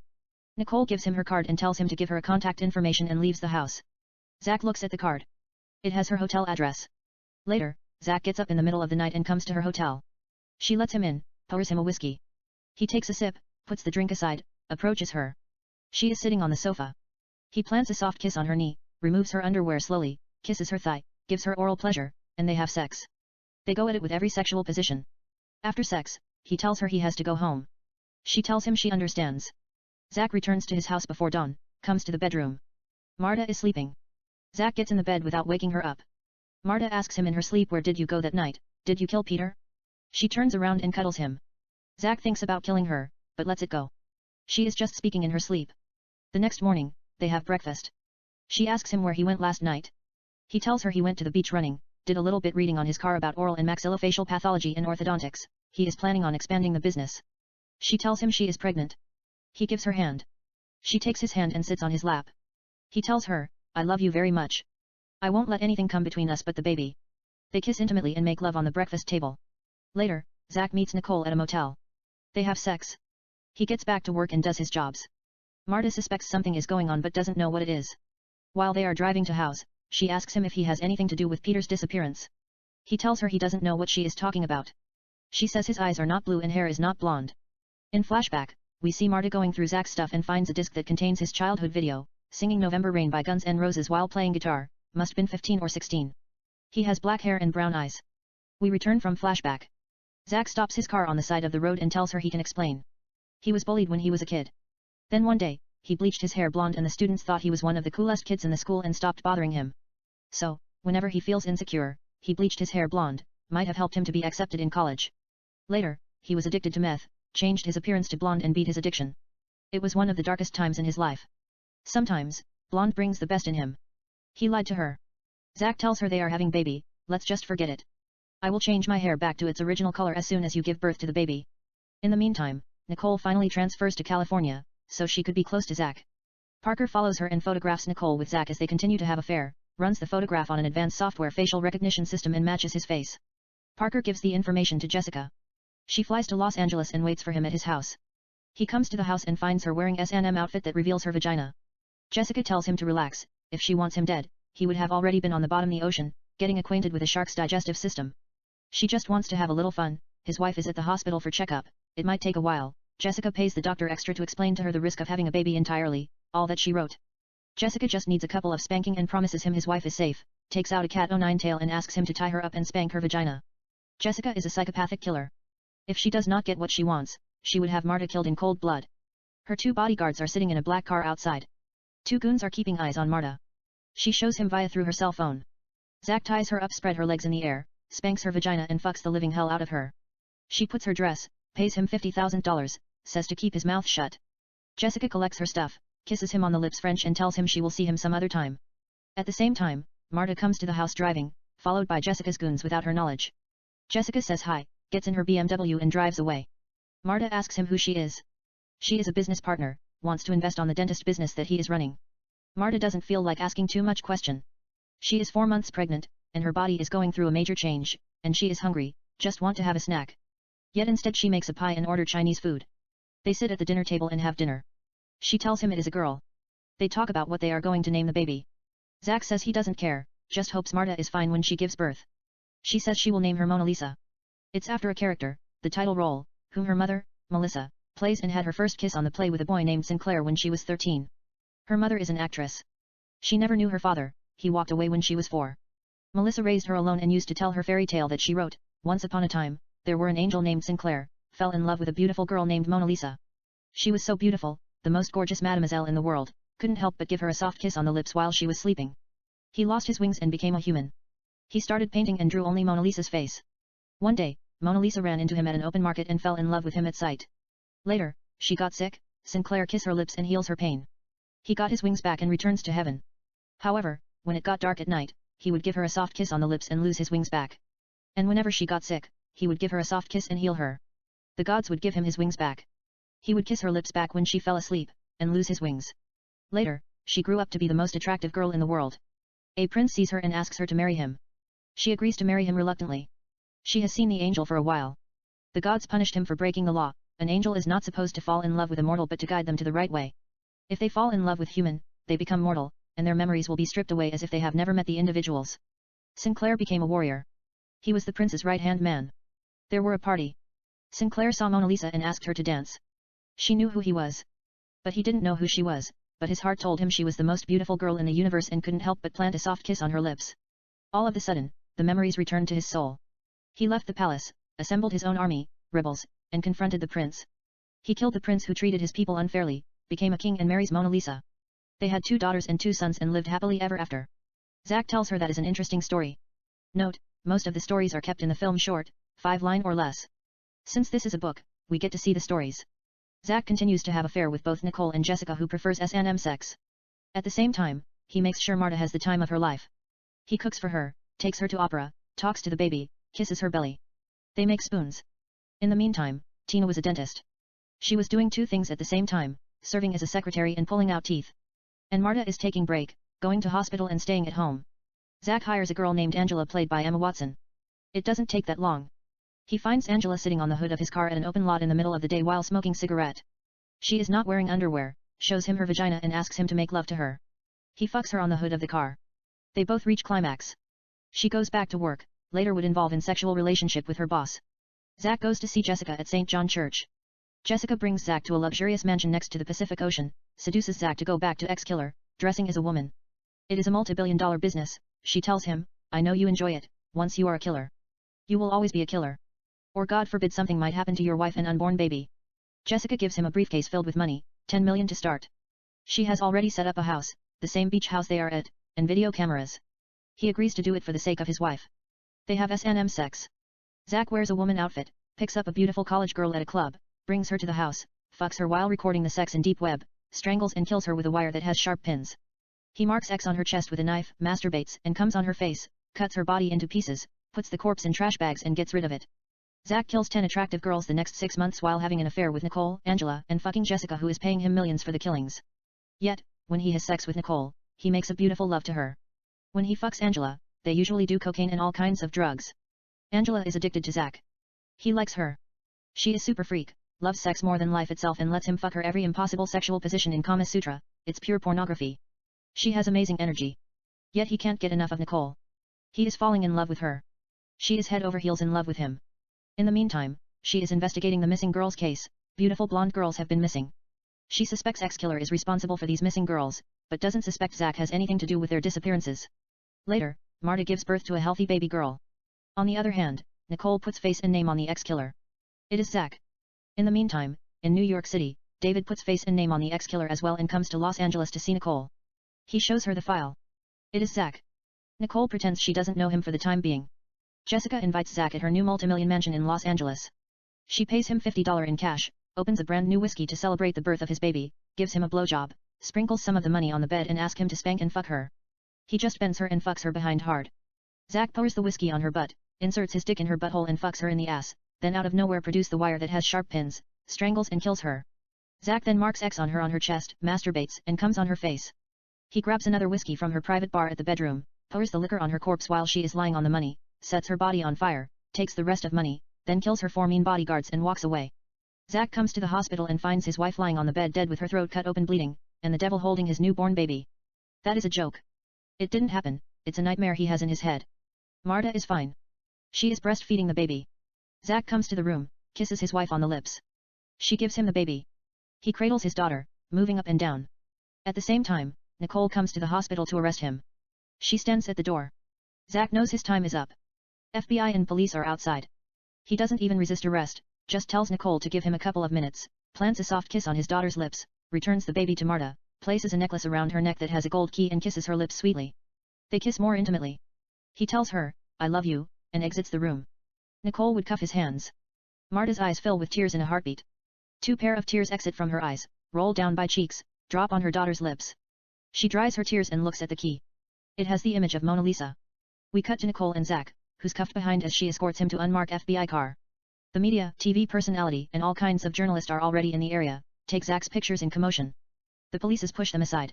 Nicole places him in suspect transport enclosure. She walks around the car, gets behind the wheel and drives through the crowd. There is a drama. The media talk about the killing as if it were the crime of the century. Marta is left heartbroken. She might have to raise Mona Lisa alone. Later, she comes to Zach's study room carrying her baby. There is a painting of Mona Lisa. She opens the painting, revealing a secret safe, has the key around her neck. She opens the safe. There are millions of dollars.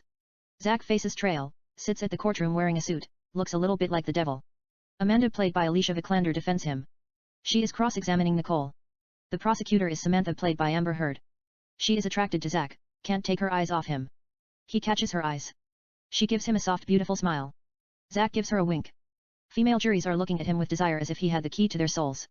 There are a lot of attractive girls at the courtroom who come to support him. Amanda returns to her seat. Samantha questions Nicole. Meanwhile, Amanda collects her dress and shows him her legs and gives him a seductive smile. He places his hand on her thing.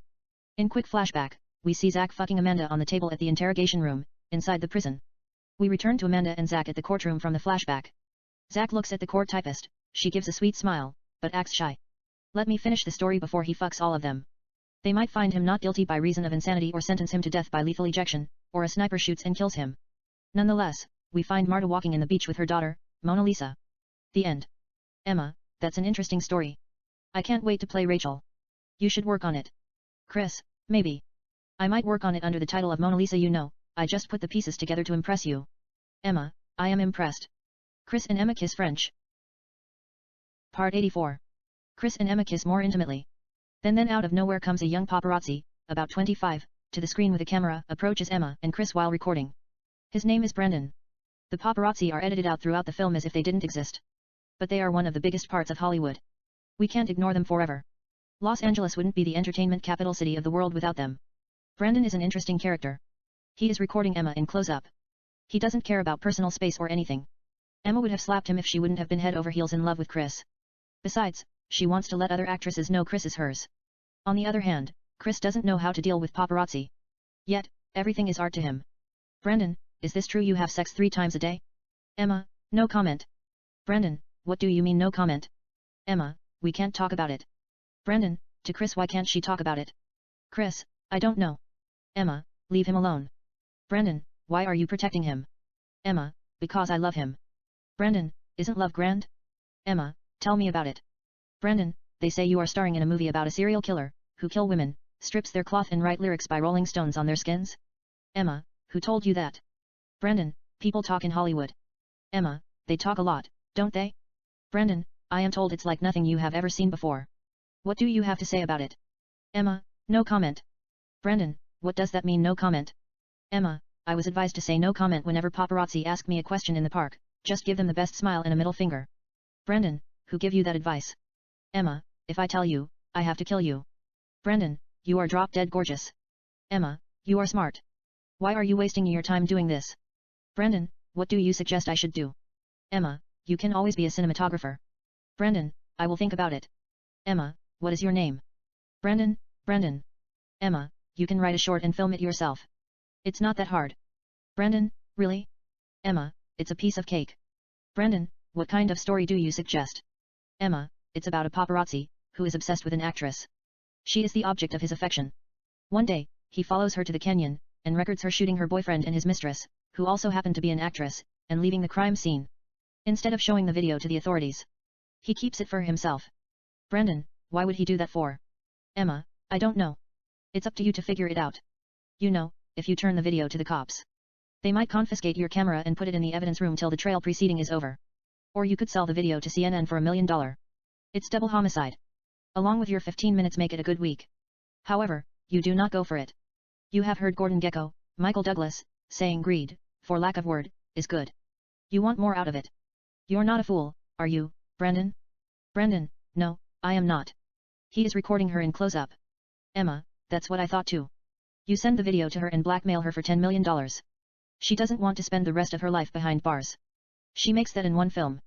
We are talking about Jennifer Lawrence. It's a couple of change. She will make it back in X-Men, the future is wild. She pays you and tells you to destroy every copy you made. But you won't go for that. You have her in the palm of your hand. What the fuck are you going to do with $10 million? You can't even make a decent film with that. It's hard to hire a decent actor under $5 million. Production itself cost $50 million. Still, that's not your main concern. You have been stacking her for a while. You are just pretending to be paparazzi. It's an excuse. You are a villain yourself. You are a computer programmer, have already hacked into her cell phone. You have her photos throughout your house, which you photographed secretly, masturbated and came on them. She is your fetish. It was you who sent her the video of her boyfriend cheating. She was upset and killed both in a state of delusion. Though it isn't your fault. You didn't know she was going to kill them. Nevertheless, what is done is done. You don't give a fuck. Money don't mean anything to you either. You want to be with her. You got her where you want to her as long as you have the video. Perhaps, she is the object of your affection. Later, you promise her to destroy every copy you made if she goes out with you. She doesn't have a choice. Jennifer thinks you're romantic. She seduces you. As a matter of fact, it's mutual. Jennifer and you dance slow and make love at her house. From then on, you begin to see her in a regular base, plus, you have the video to your advantage. It's some sort of extortion. But nobody is perfect. You're in the driver's seat of fame and fortune. You're fucking the girl whom you thought she's all that. Her pussy is made of gold. You are fucking her day and night. Jennifer is beginning to fall in love with you even though she finds out you had been stalking her through a private detective whom she hired behind your back.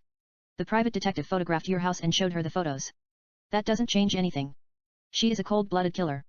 Someone stalking her would be like a thief breaking into a drug lord house to steal jewelries without the knowledge the mansion belongs to a bloodthirsty killer. He is the wrath of God.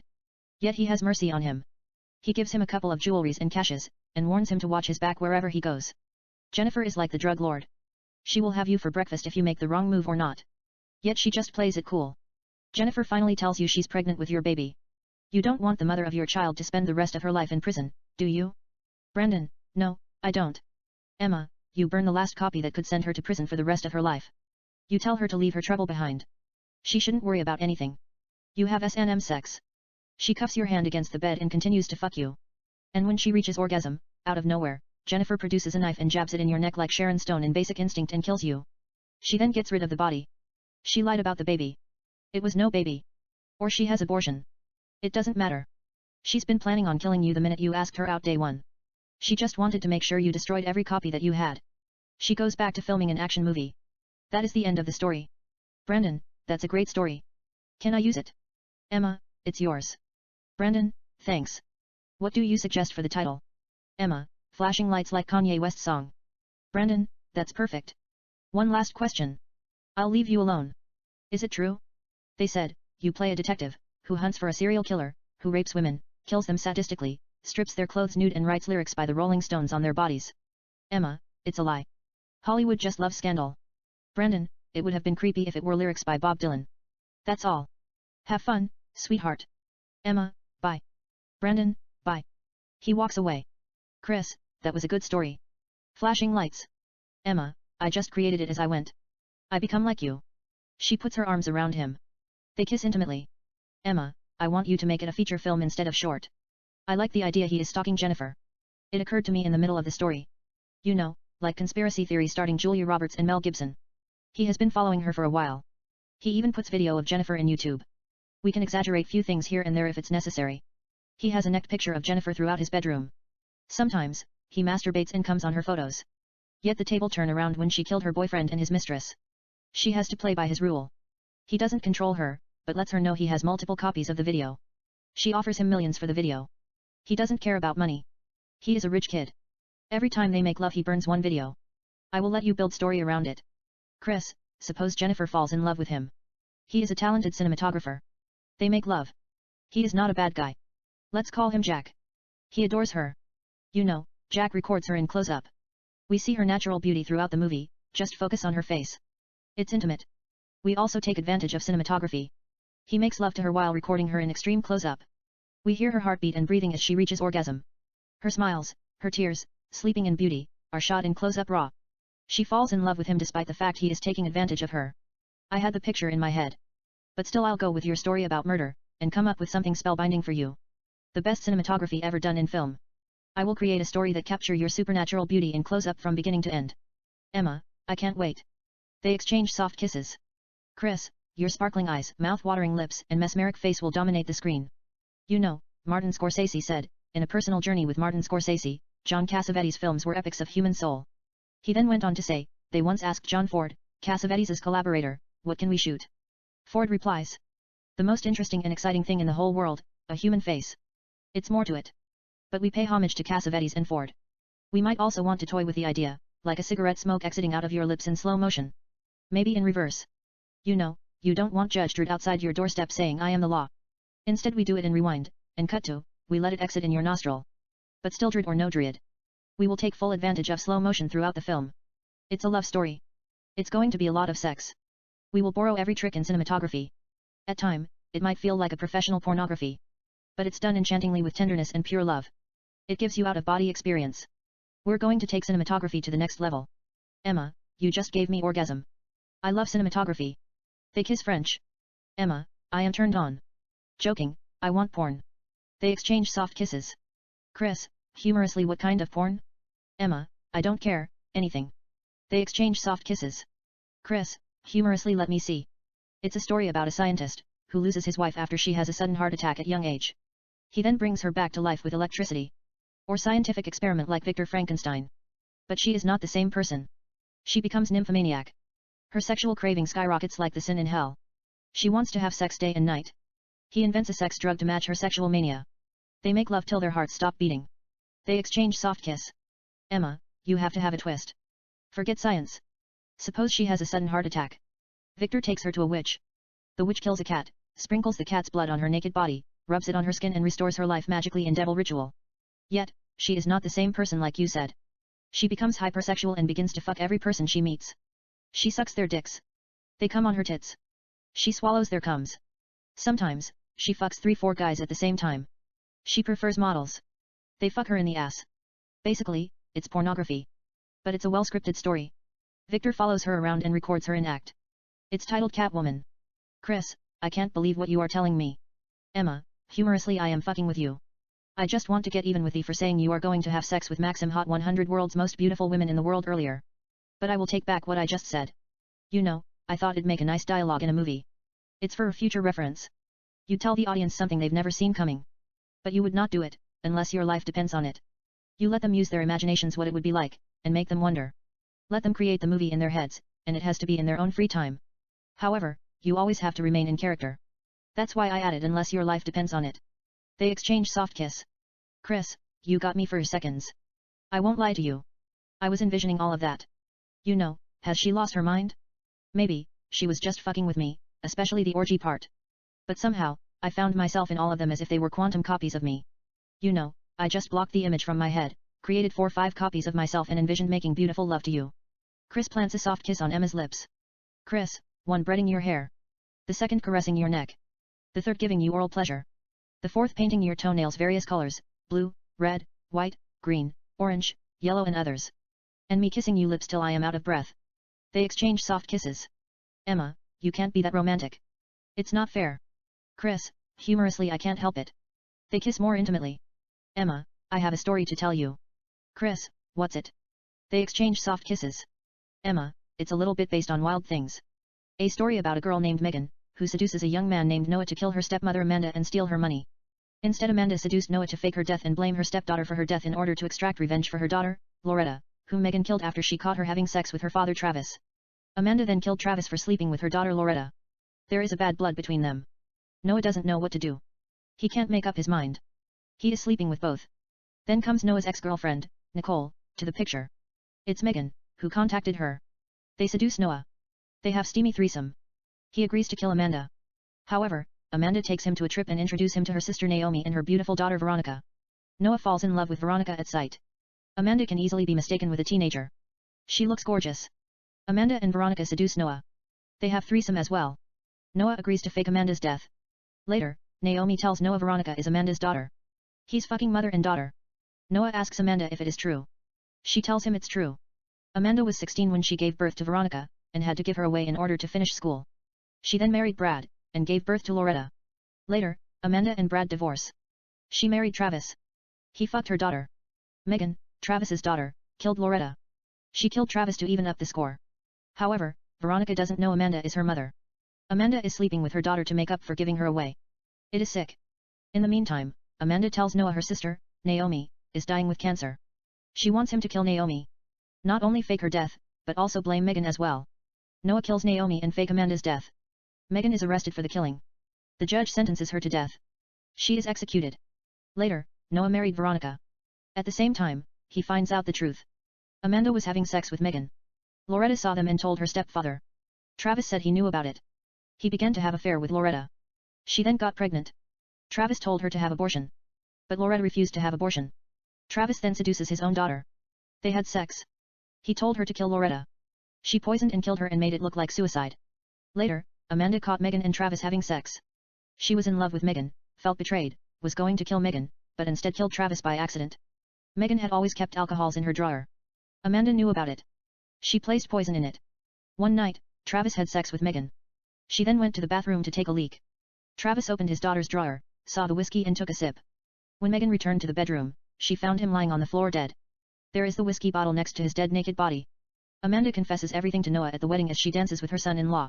The end. Chris, it's not bad. Emma, just never mind. It sounds like a Lifetime film. I brought it for the sake of conversation. I didn't want you to think I was Diane Keaton La Dida in Woody Allen's Annie Hall, especially after the pornography. I thought you wouldn't look at me the same. Chris, it's a pretty good story. You just need to edit few things here and there and make it a real film. Just cut sibling relationship between the characters. They are not related by blood. Replace it with adaptation and few other tricks. Supposed Megan is played by Shailene Woodley. Amanda is played by Rachel McAdams. Naomi is played by Jessica Chastain. Veronica is played by Odie Rush. She is not Amanda's daughter.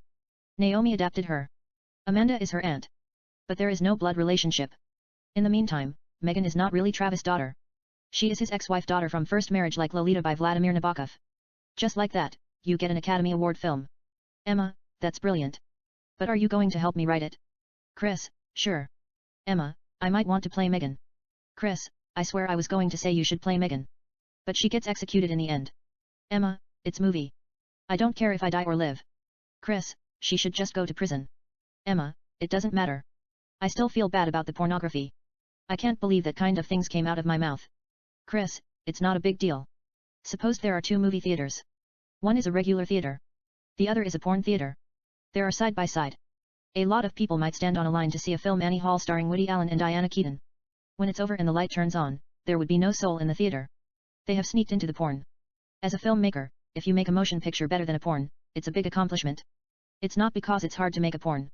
People love to watch something taboo. Suppose Jennifer Lawrence has a sex tape. It would be more popular than Hunger Games, despite the fact Hunger Games cost millions to make. Plus advertisement, marketing strategy, talk shows appearances and other things. The sex tape just a couple of calories. I am not saying we should make porn. If you have that understanding, you should take advantage of it. I mean if you feel bad about it. We can create something forbidden. You don't really show them anything unless absolutely necessary. The plot is simple. The audiences like story. Just simple porn won't do it anymore. The protagonist is Mia. She has a boyfriend named Jack. They just arrived to Los Angeles. They're trying to get into porn industry. They hire Mia at the spot. She is phenomenon. They hire Jack too.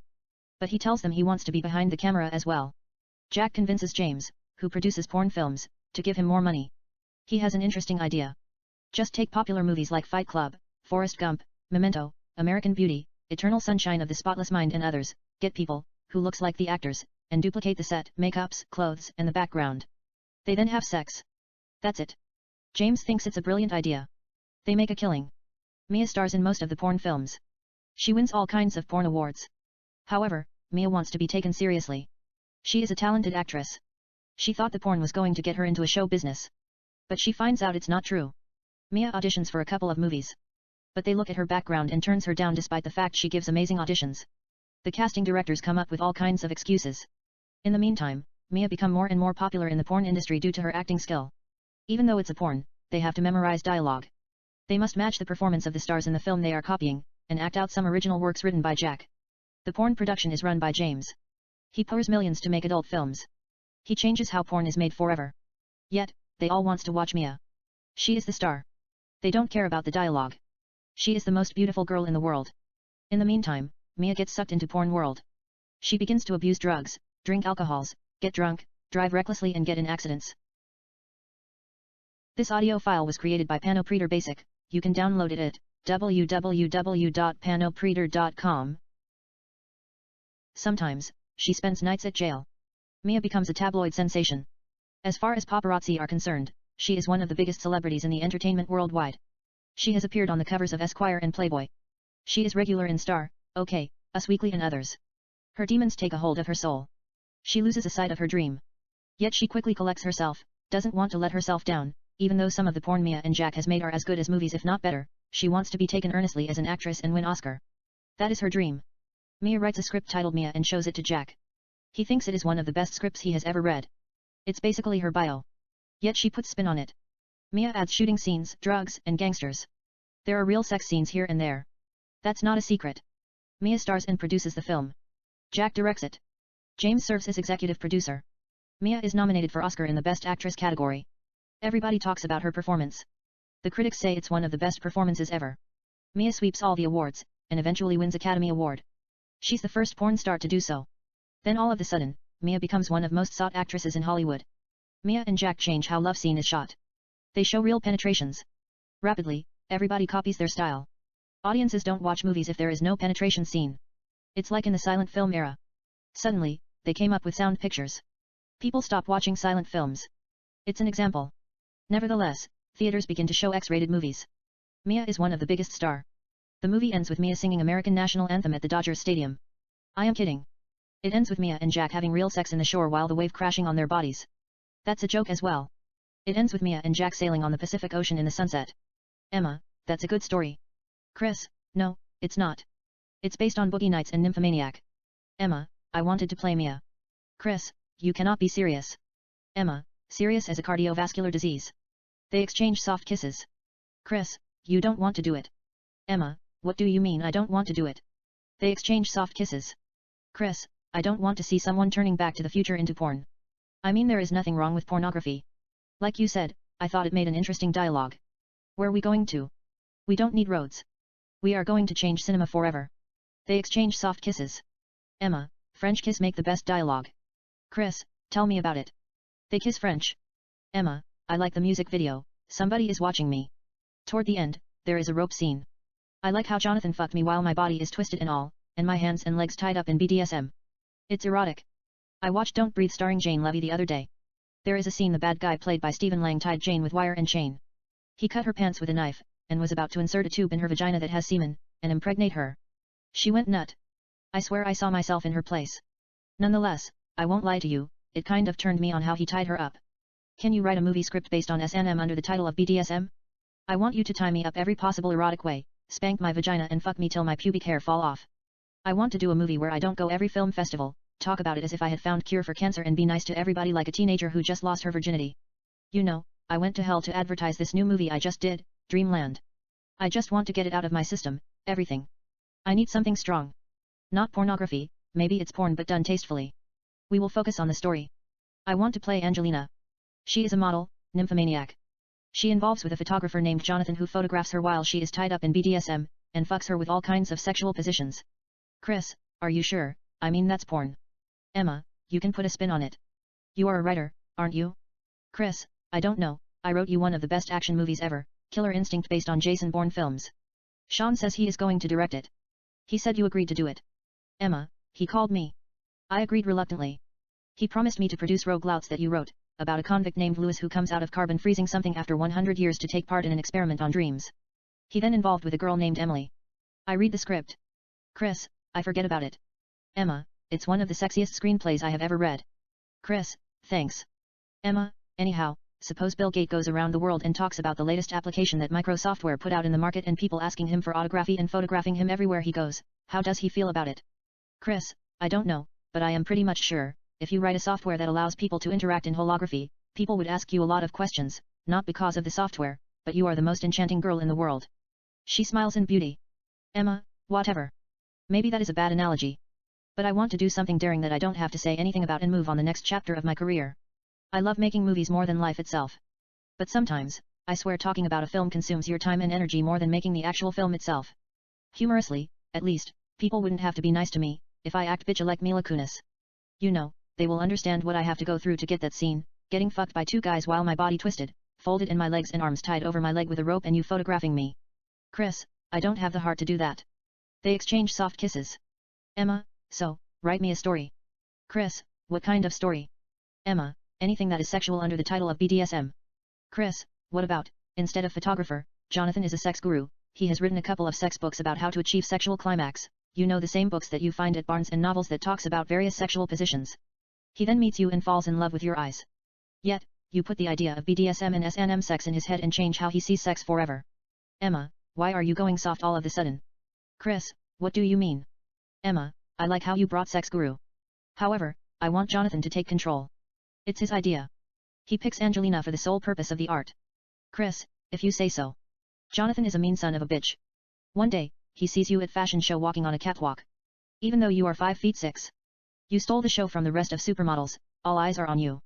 You have inner light that floods out of your heart, glows on your skin and sparkles in your eyes, which comes from being fearless, passionate, artistic, and desirous of everything, but at the same time a tormented soul. It doesn't take time for Jonathan to seduce you. It is instant attraction, you saw him sitting at the front row. He couldn't take his eyes off Angelina. She doesn't know what is troubling her heart. For all she knows he could be Lucifer. After our party, he approaches Angelina and invites her to his house, to model for him, has various lingerie and S&M outfits.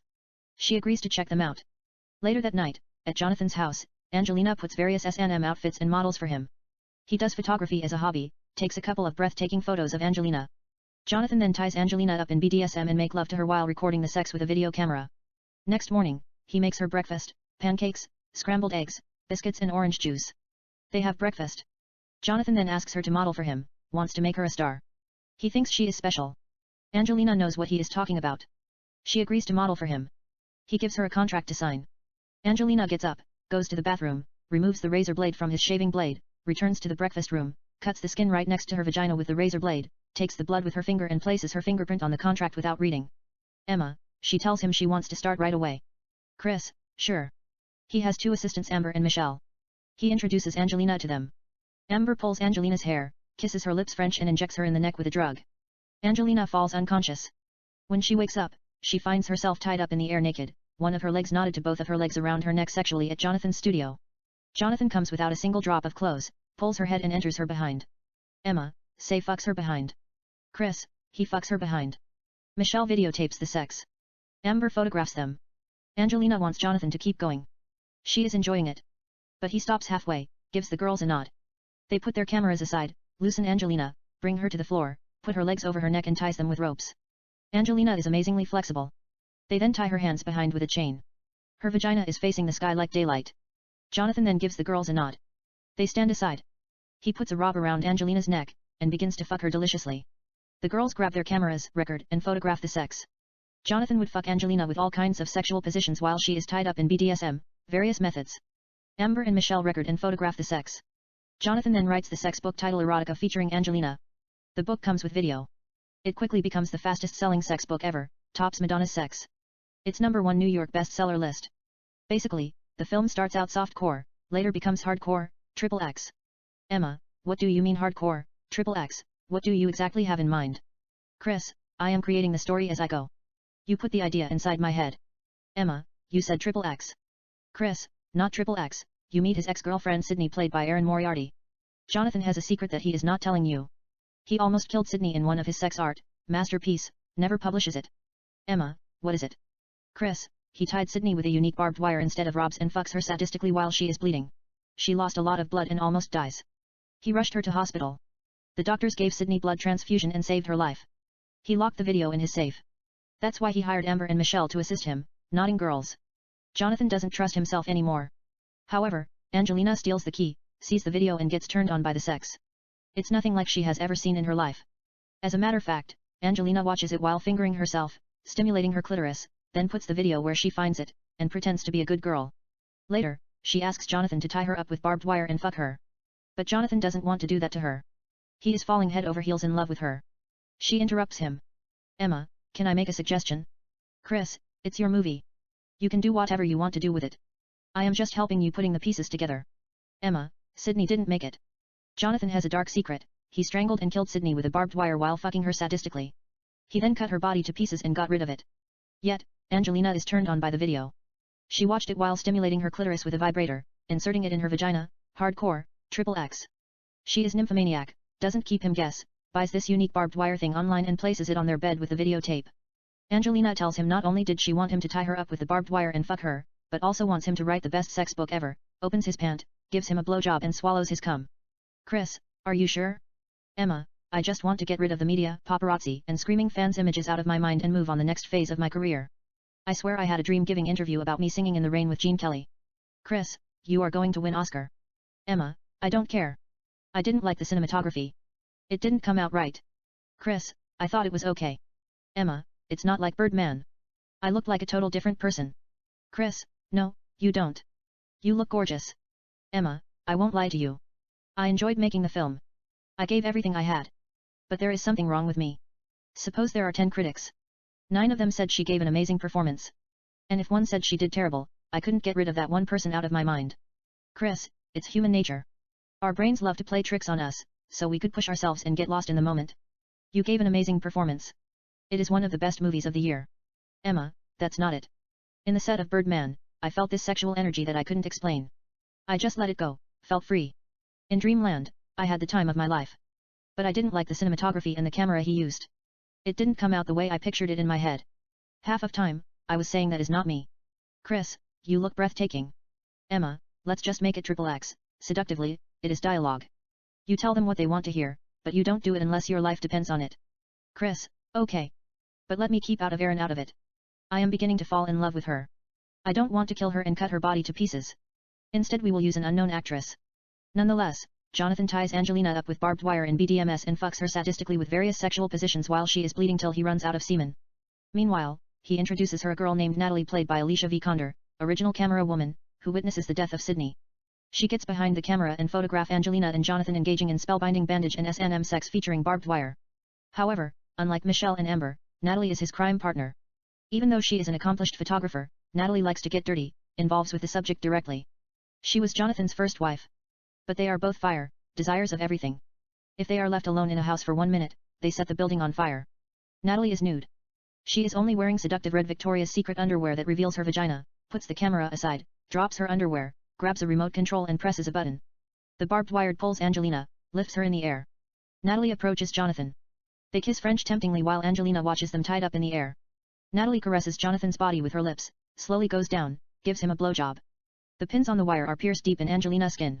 Her blood is falling on Jonathan and Natalie as she continues to give him blowjob. Jonathan then pulls Natalie's hair, kisses her lips passionately.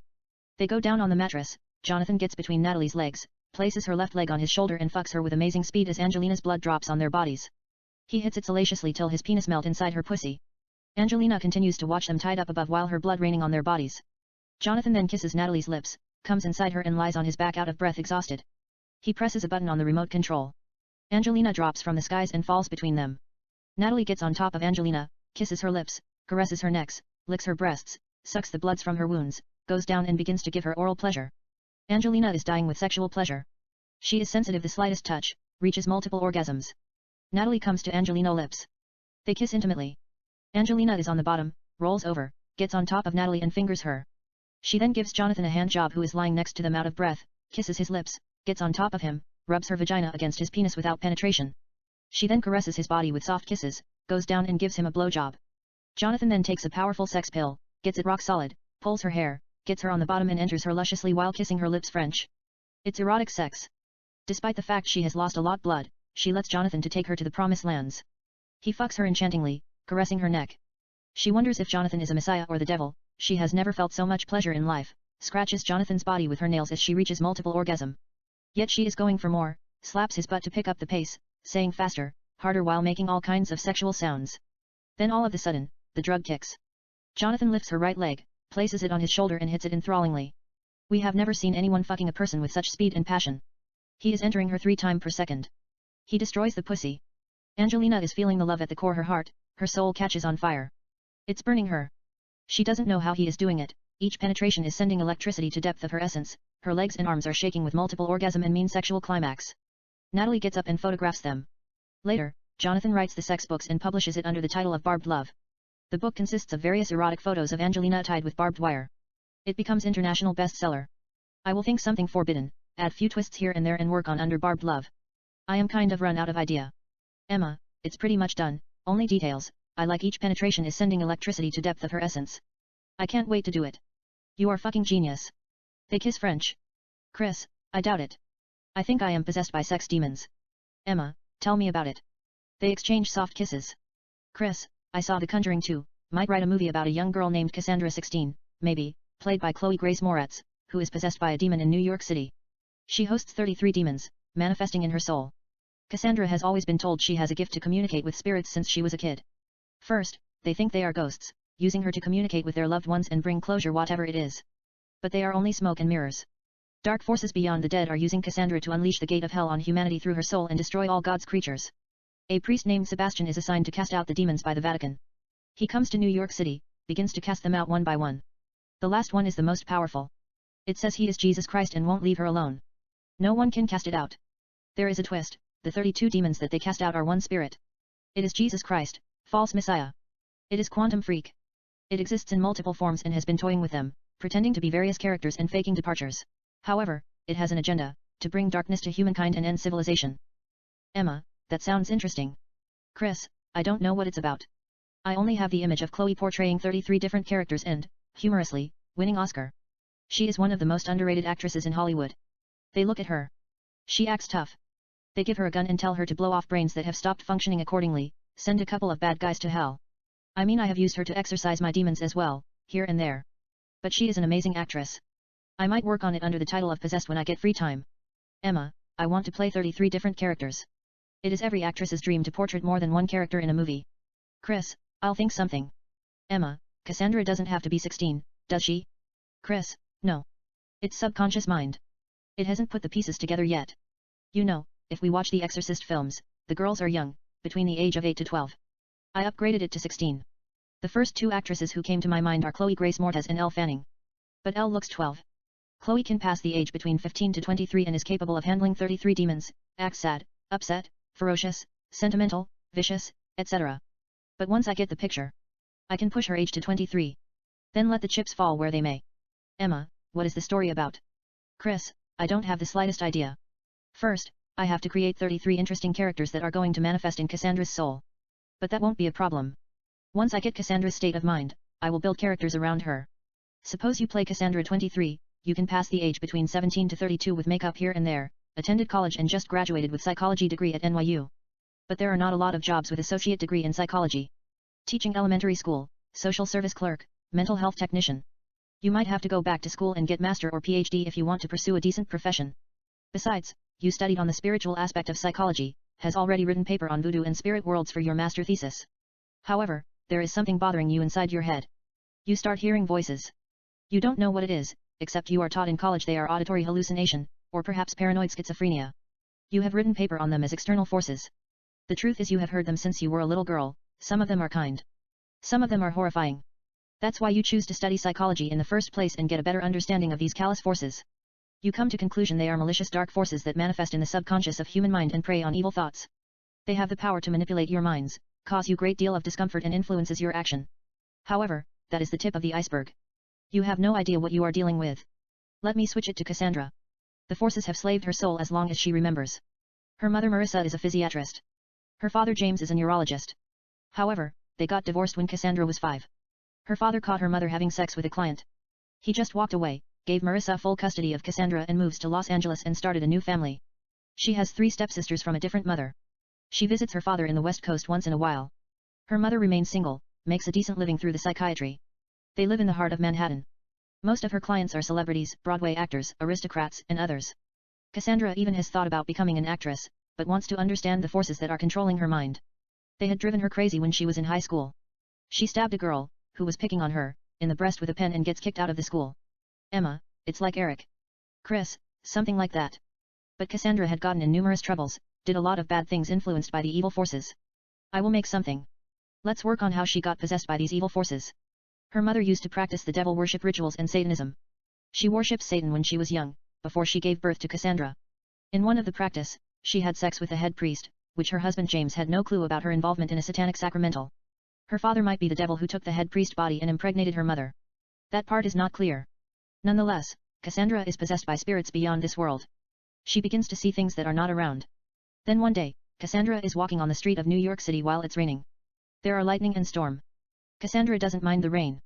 As a matter of fact, she is walking in the middle of the street subconsciously at Times Square, Manhattan. The streets are closed for Brazil Carnival and various spiritual festivals. All kinds of people walking and dancing on the street while wearing masks. Out of the blue, Cassandra is hit by the stigmata of Christ, her body gets up in the air. Invisible whips lash her back. Unseen nails pierce through her wrists and legs like Patricia Arquette in Stigmata. Crown of thorns forms around her head. The spirit of false messiah enters her soul. People witnesses the act in shock. Then Cassandra's body returns from the air and falls on the ground. She is rushed to hospital. This is the turning point of the movie. Should the people capture the moment and air it on TVs around the world? Then Vatican take an action. Or the electricity, power supplies, and digital connection stopped working. Nobody captured the moment. There is a temporary unexplained blackout in the area. They think it's a hoax. Cassandra discharged from the hospital and returns to her house. However, a satellite has captured the act. CIA officials look at it.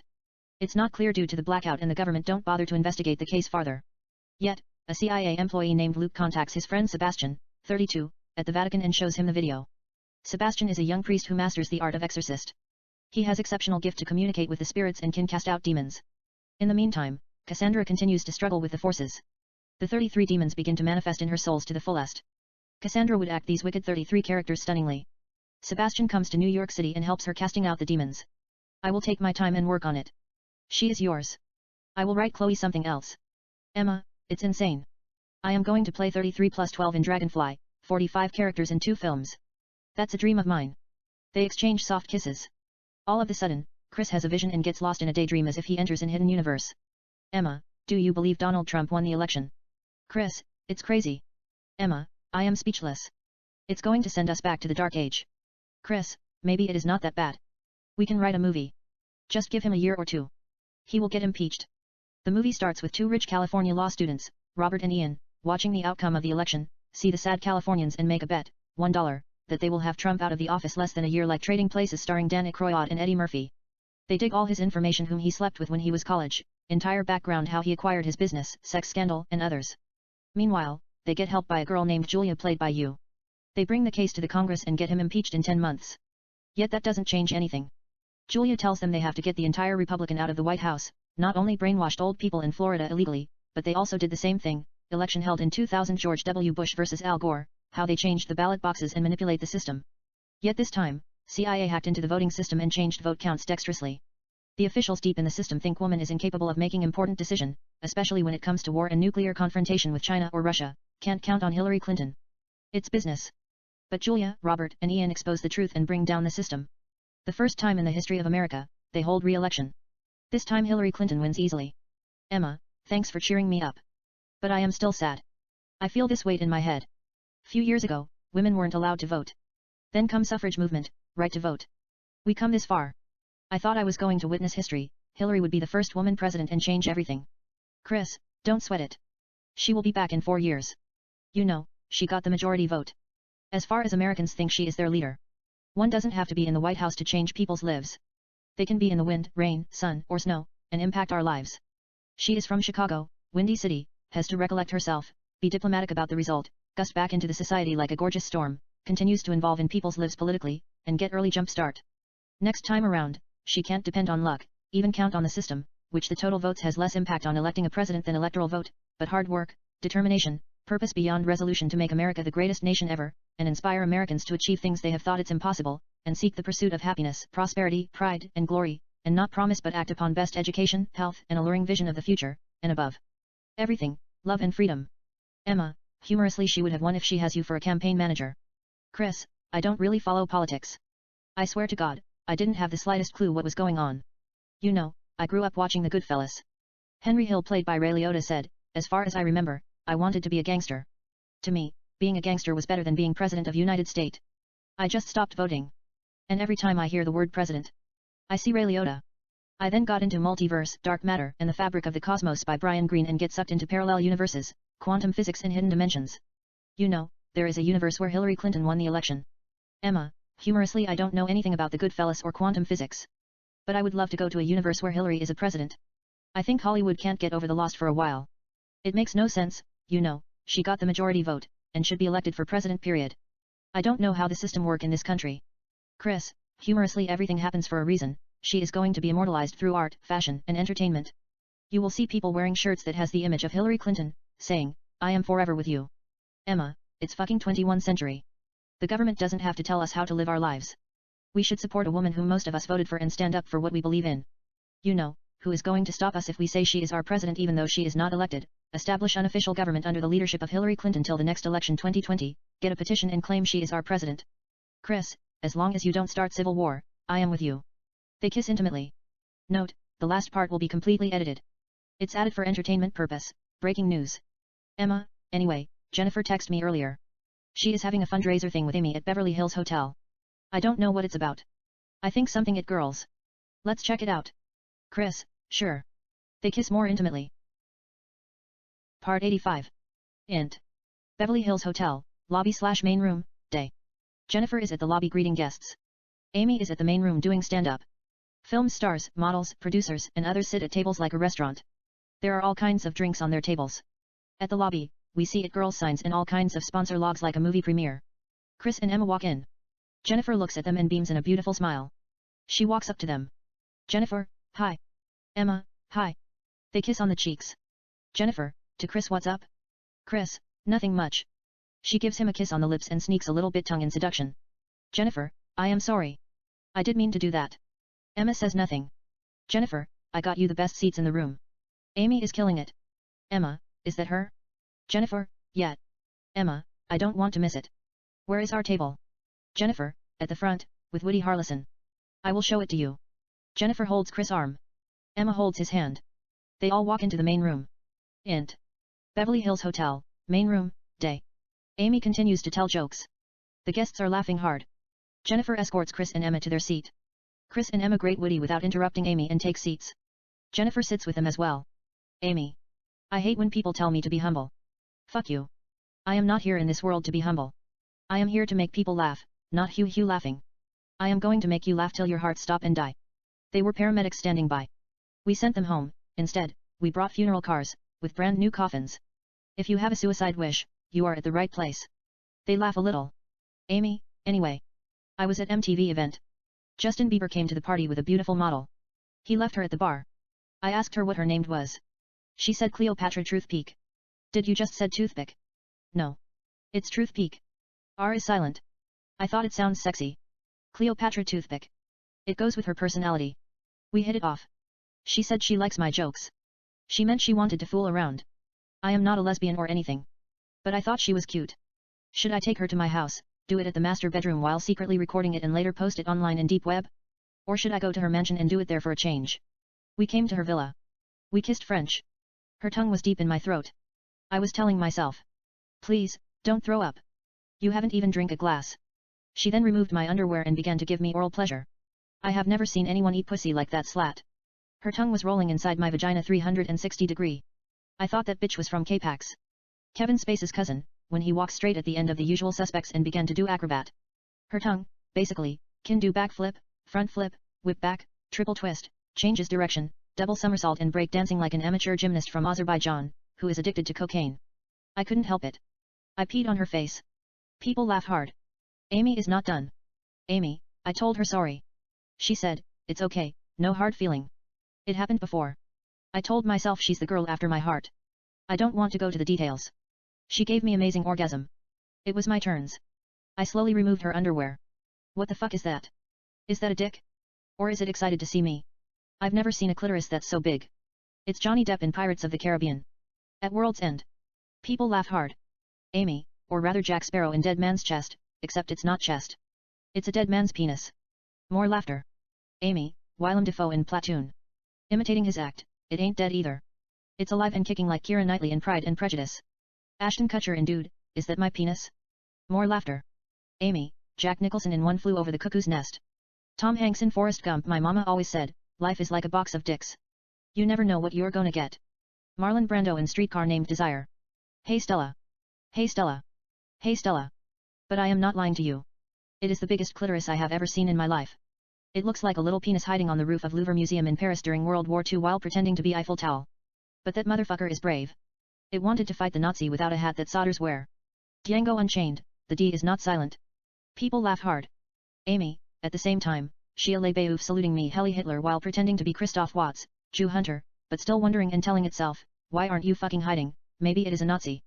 That Third Reich is so big. You have to eat it with empty stomach after fasting all day like some kind of Ramadan.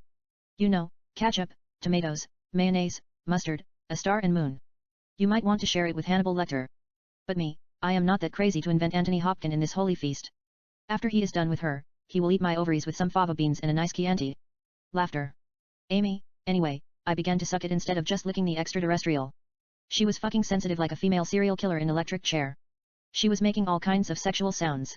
I would have make the same sounds if I had Adam Sandler in Punch Drunk Love for clitoris. All of a sudden, she pulls my hair with pleasure. Bitch, let go my hair. I'll punch you on the face. She almost pulled my hair out of my skull. She said sorry. You'd better be, cunt. I'm doing you a favor. You should get Frankenstein here an agent. It would make a nice horror movie star by itself. More laughter. Amy, you know, maybe get Samuel M. Jackson a sport agent. M is for motherfucker. You throw the motherfucker a ball in the air. It will go for alley hoop and 360 dunk. More laughter. Amy, I thought I hurt her feeling. But she was not really offended. I continued to eat her clitoris. Suddenly, she buried my face deep in her vagina with intense orgasm. I couldn't breathe. I freed myself from her vagina, grabbed a big black dildo that I borrowed from Miley Cyrus, smacked her head as hard as I could, and clutched her throat. What the fuck is wrong with you, bitch? She says she liked it rough. I said whatever, stuck the dildo in her mouth and told her just take it easy. It is not the end of the fucking world. She finally relaxed and spread her legs like a porn star. I resumed eating. I then started hearing her thoughts. A sixth sense turned on inside my brain. She said I eat pussy like a woman who just suffered from a nervous breakdown. I didn't know whether that was a compliment or an insult.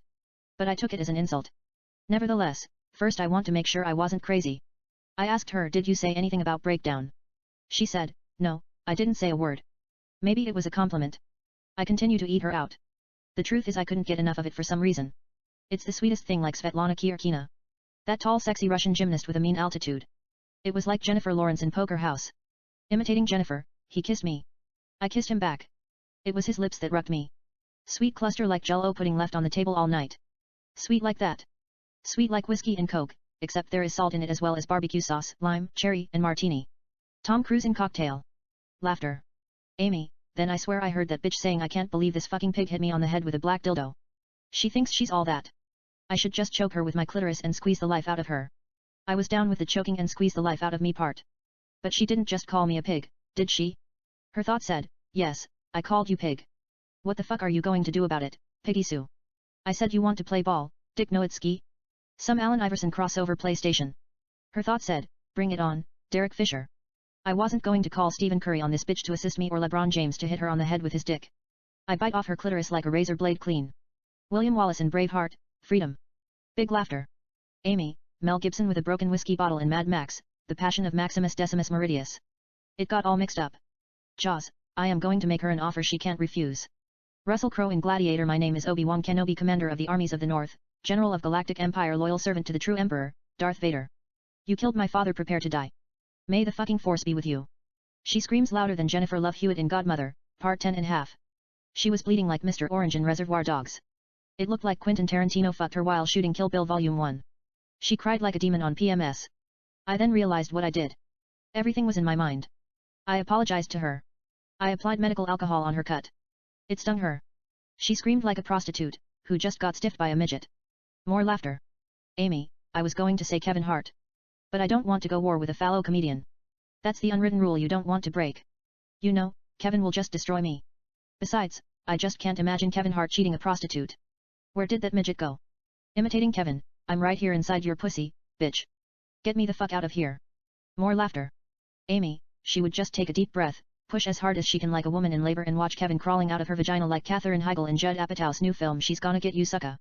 Kevin would then roll on the floor, get up, run around her naked singing Papa's Got a Brand New Bag while doing split like James Brown. Motherfucker, you'd better pay me extra. I wasn't planning on getting pregnant and giving birth to Robert Downey Jr. It's an untitled Ben Stiller's project rumored to be either Honey I Shrunk Sergeant Lincoln Osiris aka Little Black Man, or Meet Joe Black. More laughter. Amy, I know that is racist. But once you said you are a comedian. There is no rule. You just have to cross the line, take the hit, apologize and move on. You know, I love black people. They never get old. I met Will Smith in the set of Fresh Prince of Bel-Air when I was a kid. He still looks the same. But I'll take back what I just said and replace it with Spike Lee's The Sweet Blood of Jesus, or Kool-Aid. Laughter. Amy, Catherine would then breastfeeds him. Kevin would suck every milk in her breasts like John Shaft, singing Shaft theme song, who's the black private dick, that's a sex machine to all the chicks? Shaft. Right on. She tells him you're paying me fucking child support, motherfucker. Kevin would say you just gave birth to me, bitch. You're supposed to take care of me. In fact, from now on I'm your pimp. Show me the fucking money. Laughter. Amy, I love Kevin Hart. He's doing wonderful. I once dated him. I brought him to my crib to have sex. A neighbor saw us and called a child service on me. Cops came to my house and arrested him. Laughter. Amy, anyway, I grab a needle and thread to put clitoris together. But we couldn't find it. I just covered it with bandage. I told her I thought I heard her saying something terrible. But I didn't know it was the voice in my head. It's my bad. She said she is not mad at me, but it hurt a lot. I said I am so sorry. We kissed for 5 minutes. I made sure she went to sleep, left her with the dildo and came to my house. I then felt something in my mouth. What the fuck is that? I looked at it in the mirror. It was her clitoris. It got trapped between my teeth.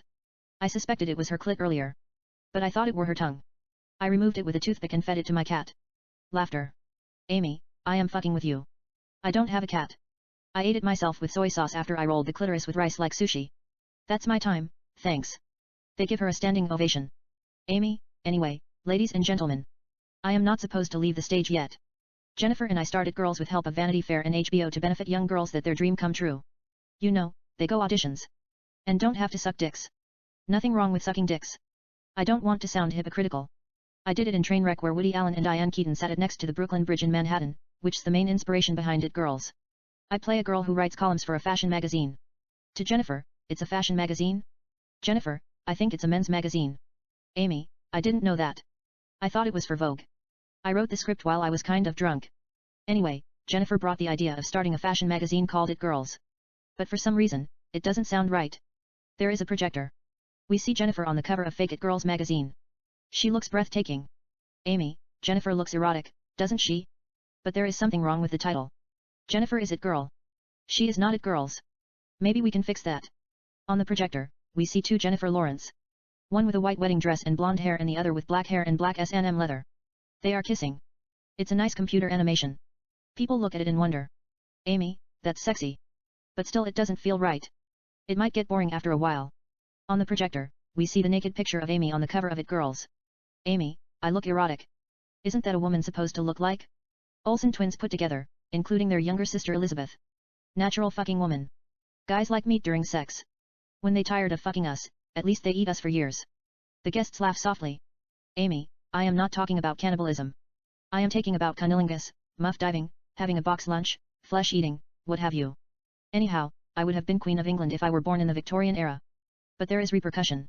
They would eventually cut my head after they caught me fucking the King of France, Abraham Lincoln, Sheikh Zulu, Lord Byron, Rasputin, Kunta Kinte, Marie Antoinette, Gandhi, and Genghis Khan at the same time. They laugh big. Amy, I might have got the history wrong.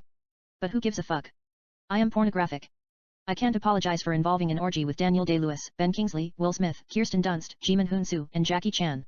You know, if I was born in the Middle East, they would have stoned me to death long time ago. They will probably stone me to death if I set foot on the sand here in California. I saw this woman covered with red Muslim veil at Venice Beach. I was nude. I forgot my bikini in my car. That's another story. Anyhow, I sat next to her and asked her, why are you covered? She said, it's sun protection. They laugh mildly. Amy, I said sarcastically, my so fucking cold life. She said, tell me about it. I told her my heart is on ice. But my vagina is always on fire. I can't live without sex. You want to eat my pussy? She then removed the veil and said, I'm Claire Danes. Pleased to meet you. I told her the pleasure is mine. I had to lie to her. I don't usually walk nude on the beach. I had an off day. I then told her she looks beautiful with veil. She said she got the veil from Homeland Security wardrobe, and gave me the cloak to cover up. You know, to put it around my waist. I got a little bit offended. Instead I just sat on it. The sand was scratching my ass as if I were a supermodel in 70s, posing on the bitch while the sand sprinkled on my butt. I had to dust them off my buttocks and sit on the veil. I then pulled out a couple of pubic hair from my pussy. I told her I got them from Martin Scorsese's eyebrows. He must have dyed them blonde to celebrate Sharon Stone's birthday in Casino. You can play Romeo with them if you want to. You know, buy a little bald Leonardo DiCaprio toy from Walmart, glue the pubic hair on his head mohawk style like Robert De Niro in Taxi Driver and say, "Oh Romeo, Romeo, wherefore art thou Romeo?" Imitating Romeo, I am right here, bitch. Imitating Juliet, parting is such sweet sorrow, that I shall say good night till it be morrow. Imitating Romeo, how you leans your cheek upon your hand. Oh that I were a glove upon that hand, that I might touch that cheek. Acting as if she is shot and singing Bang Bang by Nancy Sinatra. Bang bang, he shot me down, bang bang, I hit the ground, bang bang, that awful sound, bang bang, my baby shot me down. They laugh mildly.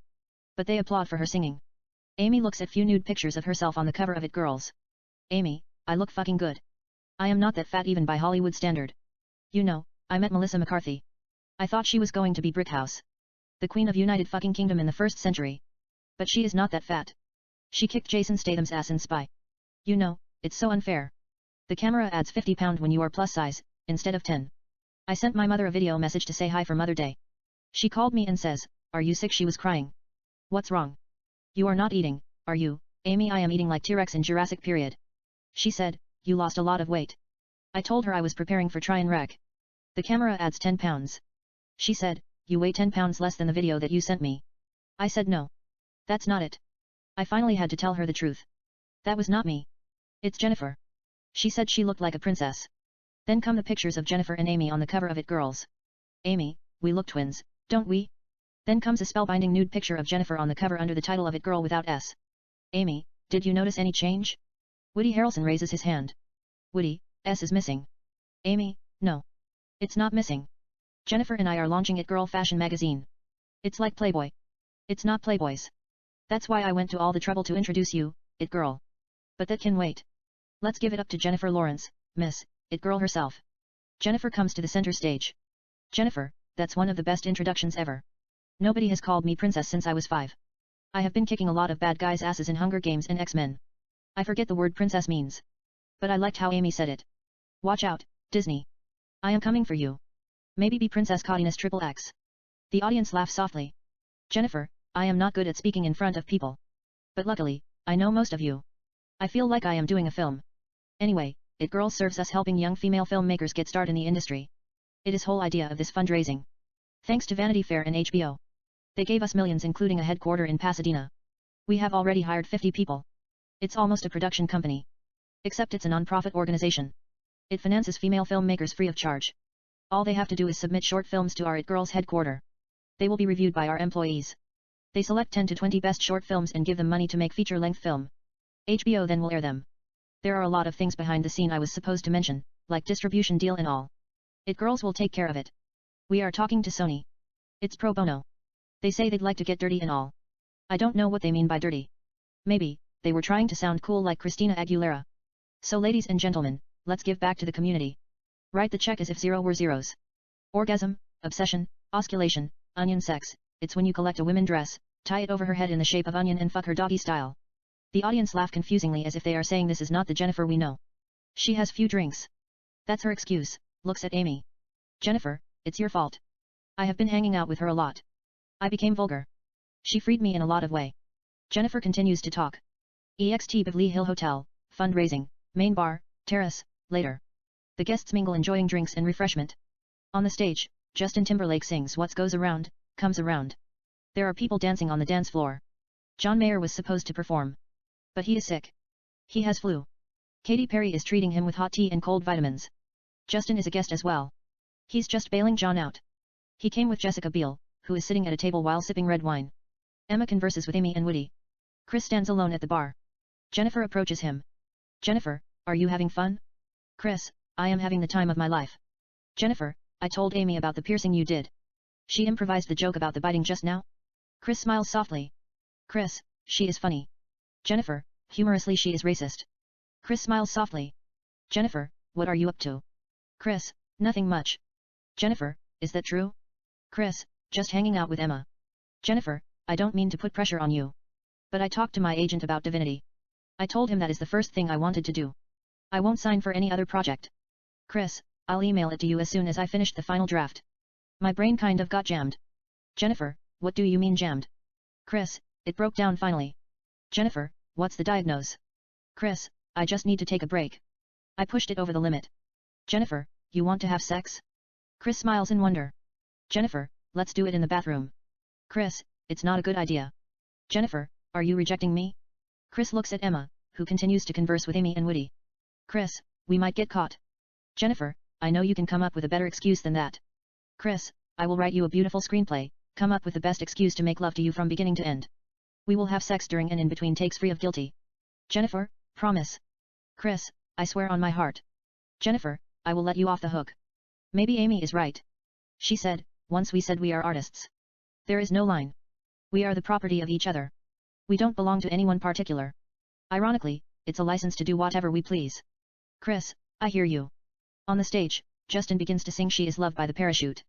Jennifer's heart leaves her body. Chris, may I have a dance? Chris gives her his hand to dance. She takes his hand. They come to the dance floor and begin to dance slow. Jennifer, my eyes are burning with tears. It's my favorite song. If I close my eyelids, tears will fall by my cheeks like lost rivers. Chris says nothing. Jennifer, I think I am beginning to fall in love with you. Chris remains silent. Jennifer, does she mind if I kiss you? Before he even takes a breath, Jennifer plants a sweet delicious kiss on his lips. Emma looks at them. Chris doesn't want to look at Emma's direction. He felt it. Emma turns her eyes and continue to mingle with Amy and Woody as Chris and Jennifer continue to dance slow. Then Justin begins to sing Part-Time Lovers by Stevie Wonder. Jennifer lets out a small scream with excitement, and begins to sing Part-Time Lovers while dancing with Chris. She has few drinks. She does not care what they think about her. They all can hear her singing. Pan to Emma, Amy, Woody. They are conversing. Woody is telling them a joke. Woody, while I was cruising in the Pacific alone, I got lost in the middle of the ocean and stumbled into this beautiful small island. I got off my boat and tried to get coffee. They said they don't sell it. It's illegal to drink coffee. If you get caught drinking hot dark brown beverage, they would put you behind bars for a while. I said what the fuck? They can't be serious. They warned me serious as cancer. I said, fuck it. I'm leaving Georgia on a fast train. I didn't even ask them the name of the island. Then they said, wait, it's legal to smoke weed. I said really? You can buy cocaine at McDonald's. You're kidding me? No. You go to a candy store and purchase oxycodone, diazepam, seconal, amphetamine, ecstasy and methadone. What the fuck? I must be dreaming. You could go to supermarket and bargain for heroin, PCP, tobaccos, LCD, various types of cannabis, crystal meth, alcohols, Viagra and all kinds of barbiturates. I said, I am going to spend the rest of my life in this motherfucker island. I smoked high-quality weeds as if they were wildfire. I shot heroin. I did cocaine. I took oxycodone, amphetamine and ecstasy as if they were peanuts at an old Irish bar, and partied every day. I had sex with the most gorgeous island girls as if I were making porn films. I had to sell my boat to feed my soul. You don't have habit in that island. Either you're alive and high or dead as yesterday. They burn your body and scatter your ashes on the ocean when you die with OD. I was as high as God Almighty. God and I were pals. He was my best friend. We went out and shot basketball sometimes when I have nothing to do. Once in a while, I found myself talking to the white ghost I was snoring. But for some reason I just couldn't live without coffee. I said I got the fuck out of here. Yet I need money. I sang Garth Brooks's Friends in a Low Place and a couple of karaoke songs including Don't Stop Believin' by Journey, Sweet Caroline by Neil Diamond, Livin' on a Prayer by Bon Jovi, I Can't Get No Satisfaction by the Rolling Stones and others. I filled a couple of stadiums. They went crazy whenever they listened to You Shook Me All Night Long by AC/DC. They always sang Friends in a Low Place with me. I didn't even have to memorize the lyrics, after a couple of Johnny Walker. I'd just say, I got a friend in a lower place and drink on the stage. The crowd would fill the blank.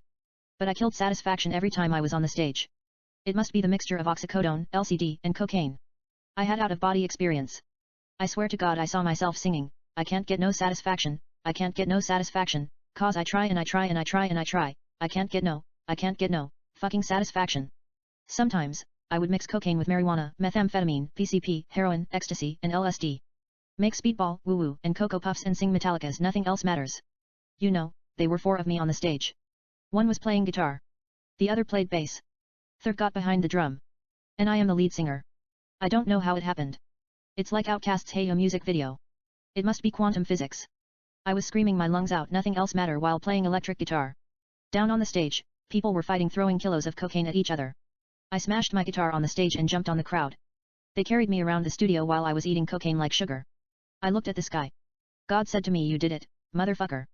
I finally bought back my boat, packed my stuff, you know, a guitar, sunglass, hat and few books. I burnt the rest of them. Grabbed a couple of weeds, cocaine, and all kinds of drugs and told them I was leaving. Hasta la vista, babies. They were crying like the death of North Korean President Kim Jong-il. I promised them I would return like Jesus Christ. Maybe as a false messiah. Later, I looked at the island in the map. It doesn't exist. I also forget to ask them the name of the country. I cruised around a couple of times. I couldn't find it. Emma, that's an amazing story. Amy, I wouldn't have stayed one day without coffee. Emma, if you tell that joke to Chris, he will write you a story based on the experience. Woody, I will talk to him. Anyway, Amy was telling us about that sensitive dude. What happened? Amy, first date Friday, he kissed me the whole day.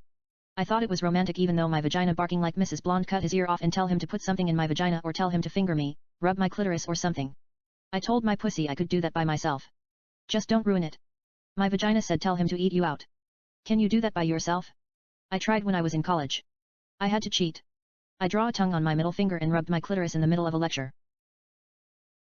This audio file was created by Panopreter Basic. You can download it at www.panopreter.com.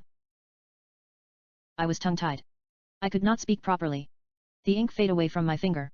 I just took a deep breath and let out as I reached orgasm. The professor said, Amy, are you fingering yourself again?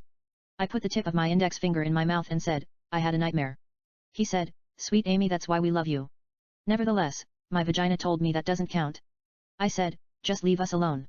I had something going for me the first time in my life. It said, go fuck yourself, bitch. I was looking after you. Thanks but no thanks. I can't take care of myself. I am big girl. It says, no doubt about that. Anyway, I just went with the flow. We broke a record for kissing without parting out lips. Saturday, he said he was addicted to my lips. He continued to kiss me as if my lips were strawberries. I still thought it was romantic but weird. I wonder whether this guy was going to fuck me or what. I said let me give him a chance. I was into it as well. Maybe I was in love. I didn't know how love felt. I thought it always felt like sex. But this guy began to change my mind. We kissed and kissed and kissed till our lips bleed. I bit his lips. Old habits die hard. He bit my lips too. I punched him on the nose. He headbutted me back. No, the fighting didn't happen. My vagina, Mrs. Blonde, kept telling me you should cut his dick off for real and put it in your vagina. This motherfucker is never going to fuck you. I told my vagina, imitating Yolanda in Pulp Fiction, shut up, Kristen Bell. Just shut the fuck up. I want to pee. I took a leak and returned to his lips. We continued to kiss like New Year. By third day, we start kissing in the morning. I can't take it anymore. Fuck you motherfucker, do you have a dick in your pocket or nearby? They laugh softly. Amy, he said it was his dick I had been sucking all this time. What the fuck? He was right. His dick was so big. It goes under his shirt like snake, came out of his sleeves next to his mouth and has been looking at me like E.T. phone home. Emma and Woody laugh hard. Amy, he nicknamed his dick Quantum of Solace. I should have suspected. But I thought I was seeing things like a paranoid schizophrenia. I was asking myself why this motherfucker kept opening the buttons of his shirt like Scarface in the Blue Lagoon. You know, his dick was hitting me on the back of my head when I wasn't looking and said my name is Bond. James Bond. I said motherfucker, my name is Amy. Say hello to my knee and knead him on the nut. They laugh more. It's edited from the film. Note, a lot of things will be cut from the film. EXT Beverly Hill Hotel, main bar, terrace, minutes later. Chris and Jennifer converse at the bar. On the stage, John is back. He sings Free Fallin'. Emma, Woody, and Amy continue to talk. We don't hear what they are saying due to the music. Jennifer gives Chris soft delicious kiss on the lips and walks away. In the meantime, Emma excuses Woody and Amy and approaches Chris. The music falls in the background and plays softly. Emma, hi. They exchange soft kisses. Emma, I saw you dancing with Jennifer. Chris, humorously I couldn't help it. Emma, she kissed you, didn't she? Chris, she is crazy. Emma, what does she want? Chris, I promised her I was going to deliver this script I wrote for her, Divinity. But I haven't looked at it. I couldn't focus. They exchange soft kisses. On the stage, John begins to sing Slow Dancing in a Burning Room. Chris gives Emma his hand to dance. She takes his hand. They come to a dance floor and begin to dance slow. Emma, I told Woody about I shot the sheriff. He said he'd love to do it. You haven't written it yet, have you? Chris, it's only going to take 3 weeks the max. I got the story in my head. You know? Just dialogue here and there. Emma, anyway, it's weird. He was telling us a joke. He mentioned the same thing about being multiple places at the same time. I was going to tell him about the pornography. About the girl who dies of heart attack, returns from dead and becomes nymphomaniac. Catwoman. Maybe Jennifer might want to play in the lead role Katniss. I can see her in Catwoman costume and getting fucked by 10 guys. Chris, she is a nice person. Emma, she is going to steal you from me. They exchange soft kisses. Chris, nobody is going to steal me away from you. I cannot get enough of your lips. You are my oxygen. They kiss intimately and continues to dance slow. There is a silent moment. She then. Emma, under her breath, do you love me? Chris, with all my heart and soul. They exchange soft kisses. Emma, pay me a compliment. Chris, they say God created earth and heaven. And everything that moves and breathes. In 6 days and rested day 7. May passion have mercy on a saint who kisses a magnolia. Sings with birds of paradise and dances with the stars. Me, I just want to paint my emotions on the moon, thinking of thee. And watch my soul pray to Gazania and fly with blue jays. Yet why art thy face created in the image of my heart? The Lord graced thy skin with roses, tulips, eternal sunshine, chrysanthemum, and morning stardust blistering with beautiful rays. Thou shine the soul in my inner self brighter than summer days. They exchange soft kisses. Chris, not only thy beauty is delicious, but also tenderly erotic vision composed of beautiful love. Mixtures of heavenly flowers, French kiss, and light. An unfathomable conversion to true love takes place. In my soul and keeps me up day and night. They exchange soft kisses. Chris, thy eyes are phenomena. They are like 2 fairy tale oceans that are magically formed in the skies, composed of millions of sparkling stars and sempiternal stardust, which exist in a hidden universe where angels swim, kiss and make love supposedly concealed from our sight. But thy eyes have never learned how to hide from delight. They have never stopped shining brighter than the angels. In heaven and the stars in the middle of the night. They exchange soft kisses. Chris, thy irises love to show off like wild flowers. And water lilies in the garden of divine enthrallment. Till thy pupils dilate to lure my soul and seize the passion in my inside and leave me without a guide. Beautiful pain straps my heart with barbed wire. Till I fall madly in love with thee and lose my mind. They exchange soft kisses. Chris, thy luscious lips are intoxicating. They taste more scrumptious than wine in heavens. Thread of roses lavished with sweet nectar and woven with the best of tulips, carnations, and dahlia. True love is to kiss thee till my soul bleeds. Thy lips might have inspired the Garden of Eden, the Cathedral of Milan, and the color of red. They were chosen to fulfill the prophecy. Might even have resurrected Christ from the dead. The sight of them give me out-of-body experience. A kiss is an enchanting pain like a drop of blood falling in my belly with the image of thee. And it turns into Tinker Bell and sting my heart, which has already dropped in my tummy without pride. She's neither butterfly nor a bee but something wild. Yet her wings are composed of rose petals. She flaps them till my fever and pain hide. They exchange soft kisses. Chris, as soon as I think love is kind, you come out of nowhere and breeze in my soul like a bride. With the sweetest emotion, feast on my veins and takes a hold of my spirit with hurricanes, waves, and a ferocious tide. They exchange soft kisses. Chris, love can't be understood in the brain. Is it to find you deep in my heart? Or it could be the taste of your lips sweeter than sugar and honey that are extracted from jasmine and sugarcane.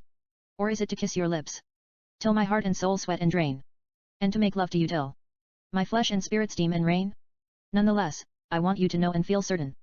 I will always love you with passion. No soul can ever explain. They exchange soft kisses.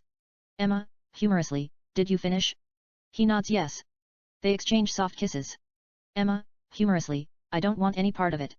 They exchange soft kisses. Chris, you're the only girl in the world I could tell this to whether I mean it or not. And still falls in love deeply, madly, and unconditionally. They exchange soft kisses. Emma, I don't believe you. Chris, I don't care. They exchange soft kisses. Emma, I am fucking with you. I am going to kiss you French so bad. You won't feel your tongue for a while. She kiss him French as if his tongue belongs to her. She takes his breath away literally. He is into it as well. Everybody is looking at them like what is this? Get a room or something. They then part their lips and take a deep breath. Emma, I didn't mean to diss Jennifer earlier. She is my best friend. I love her. But tell me what you like about her. I want you to make me jealous. Emma, she is cool. She doesn't believe things happen for a reason. She makes it her cause. And gets what she wants at all costs. Emma, fuck. Chris, what is it? Emma, you are in love with her. Chris, I just said it to make you jealous. They exchange soft kisses. Chris, softly by her lips, she has nothing on you. Emma, I don't believe you. They exchange soft kisses. Chris, you are my sunshine. Emma, whatever. They exchange soft kiss. Chris, I don't know who said it, once the love bug bits, there is no known antidote, I know that I shall be happily infected for the rest of my eternal life. And love shouldn't be a journey to the heart with the intention of conquering the mind, but rather to slip into the soul accidentally on purpose, and with the intent of getting lost in deep feeling, aphrodisiac yearning, strong sexual desire, onslaught craving, gorgeous enchantment, curtain of fire defenselessly in a cloud of smoke and mist. Hazardously consumed by lust and passion. Burn and incinerate without asking mercy. To fall into illness and psychosis. Under the influence of uncontrolled emotions, receptivity, and adrenaline rush. The garden of indulgence and beautiful flowers. The scent of tenderness. Empathy of the spirit, come hell or high water. Temptation and seduction sure as can be. Your heart is stolen. Your rights are deprived of dignity earnestly. To harvest the truth lavished with innocent deception and nitrate noir. Life in fast lane and to spread yourself too thin. And perhaps somewhat to drift in pleasant vehemence feverishly in a haze of endearment and addictive kisses. Completely worn out as if your heart were oxidized blue, red, erotic, and colors you don't even know they exist. Reduced to ashes till a magnolia grows in your belly mysteriously of the powder remains after volcanic romance, abstract sensuality, and lewdness, and French kiss. All of the sudden, the magnolia turns into a rose. It becomes your heart covered with fever and dewdrops. And to breathe in contradiction of existence. And stabbed, broken, mended, and twisted in spasm and paroxysm of pleasure and climax. And to say at top of your lungs wow. That's fucking love. They exchange soft kisses. Emma, where did you hear that? Chris, I read it somewhere. The contents are taken from Hunter S. Thompson, Saga of a Desperate Southern Gentleman. He said, life should not be a journey to the grave with the intention of arriving safely in pretty well-preserved body, but rather to skid in broadside in a cloud of smoke, thoroughly used up, totally worn out and loudly proclaiming, wow. What a ride. And Michael Palin who said once the travel bug bites, there is no known antidote, and I know that I shall be happily infected for the rest of my life. I just combine them and add a little bit spirals and helixes here and there. You are my utmost inspiration.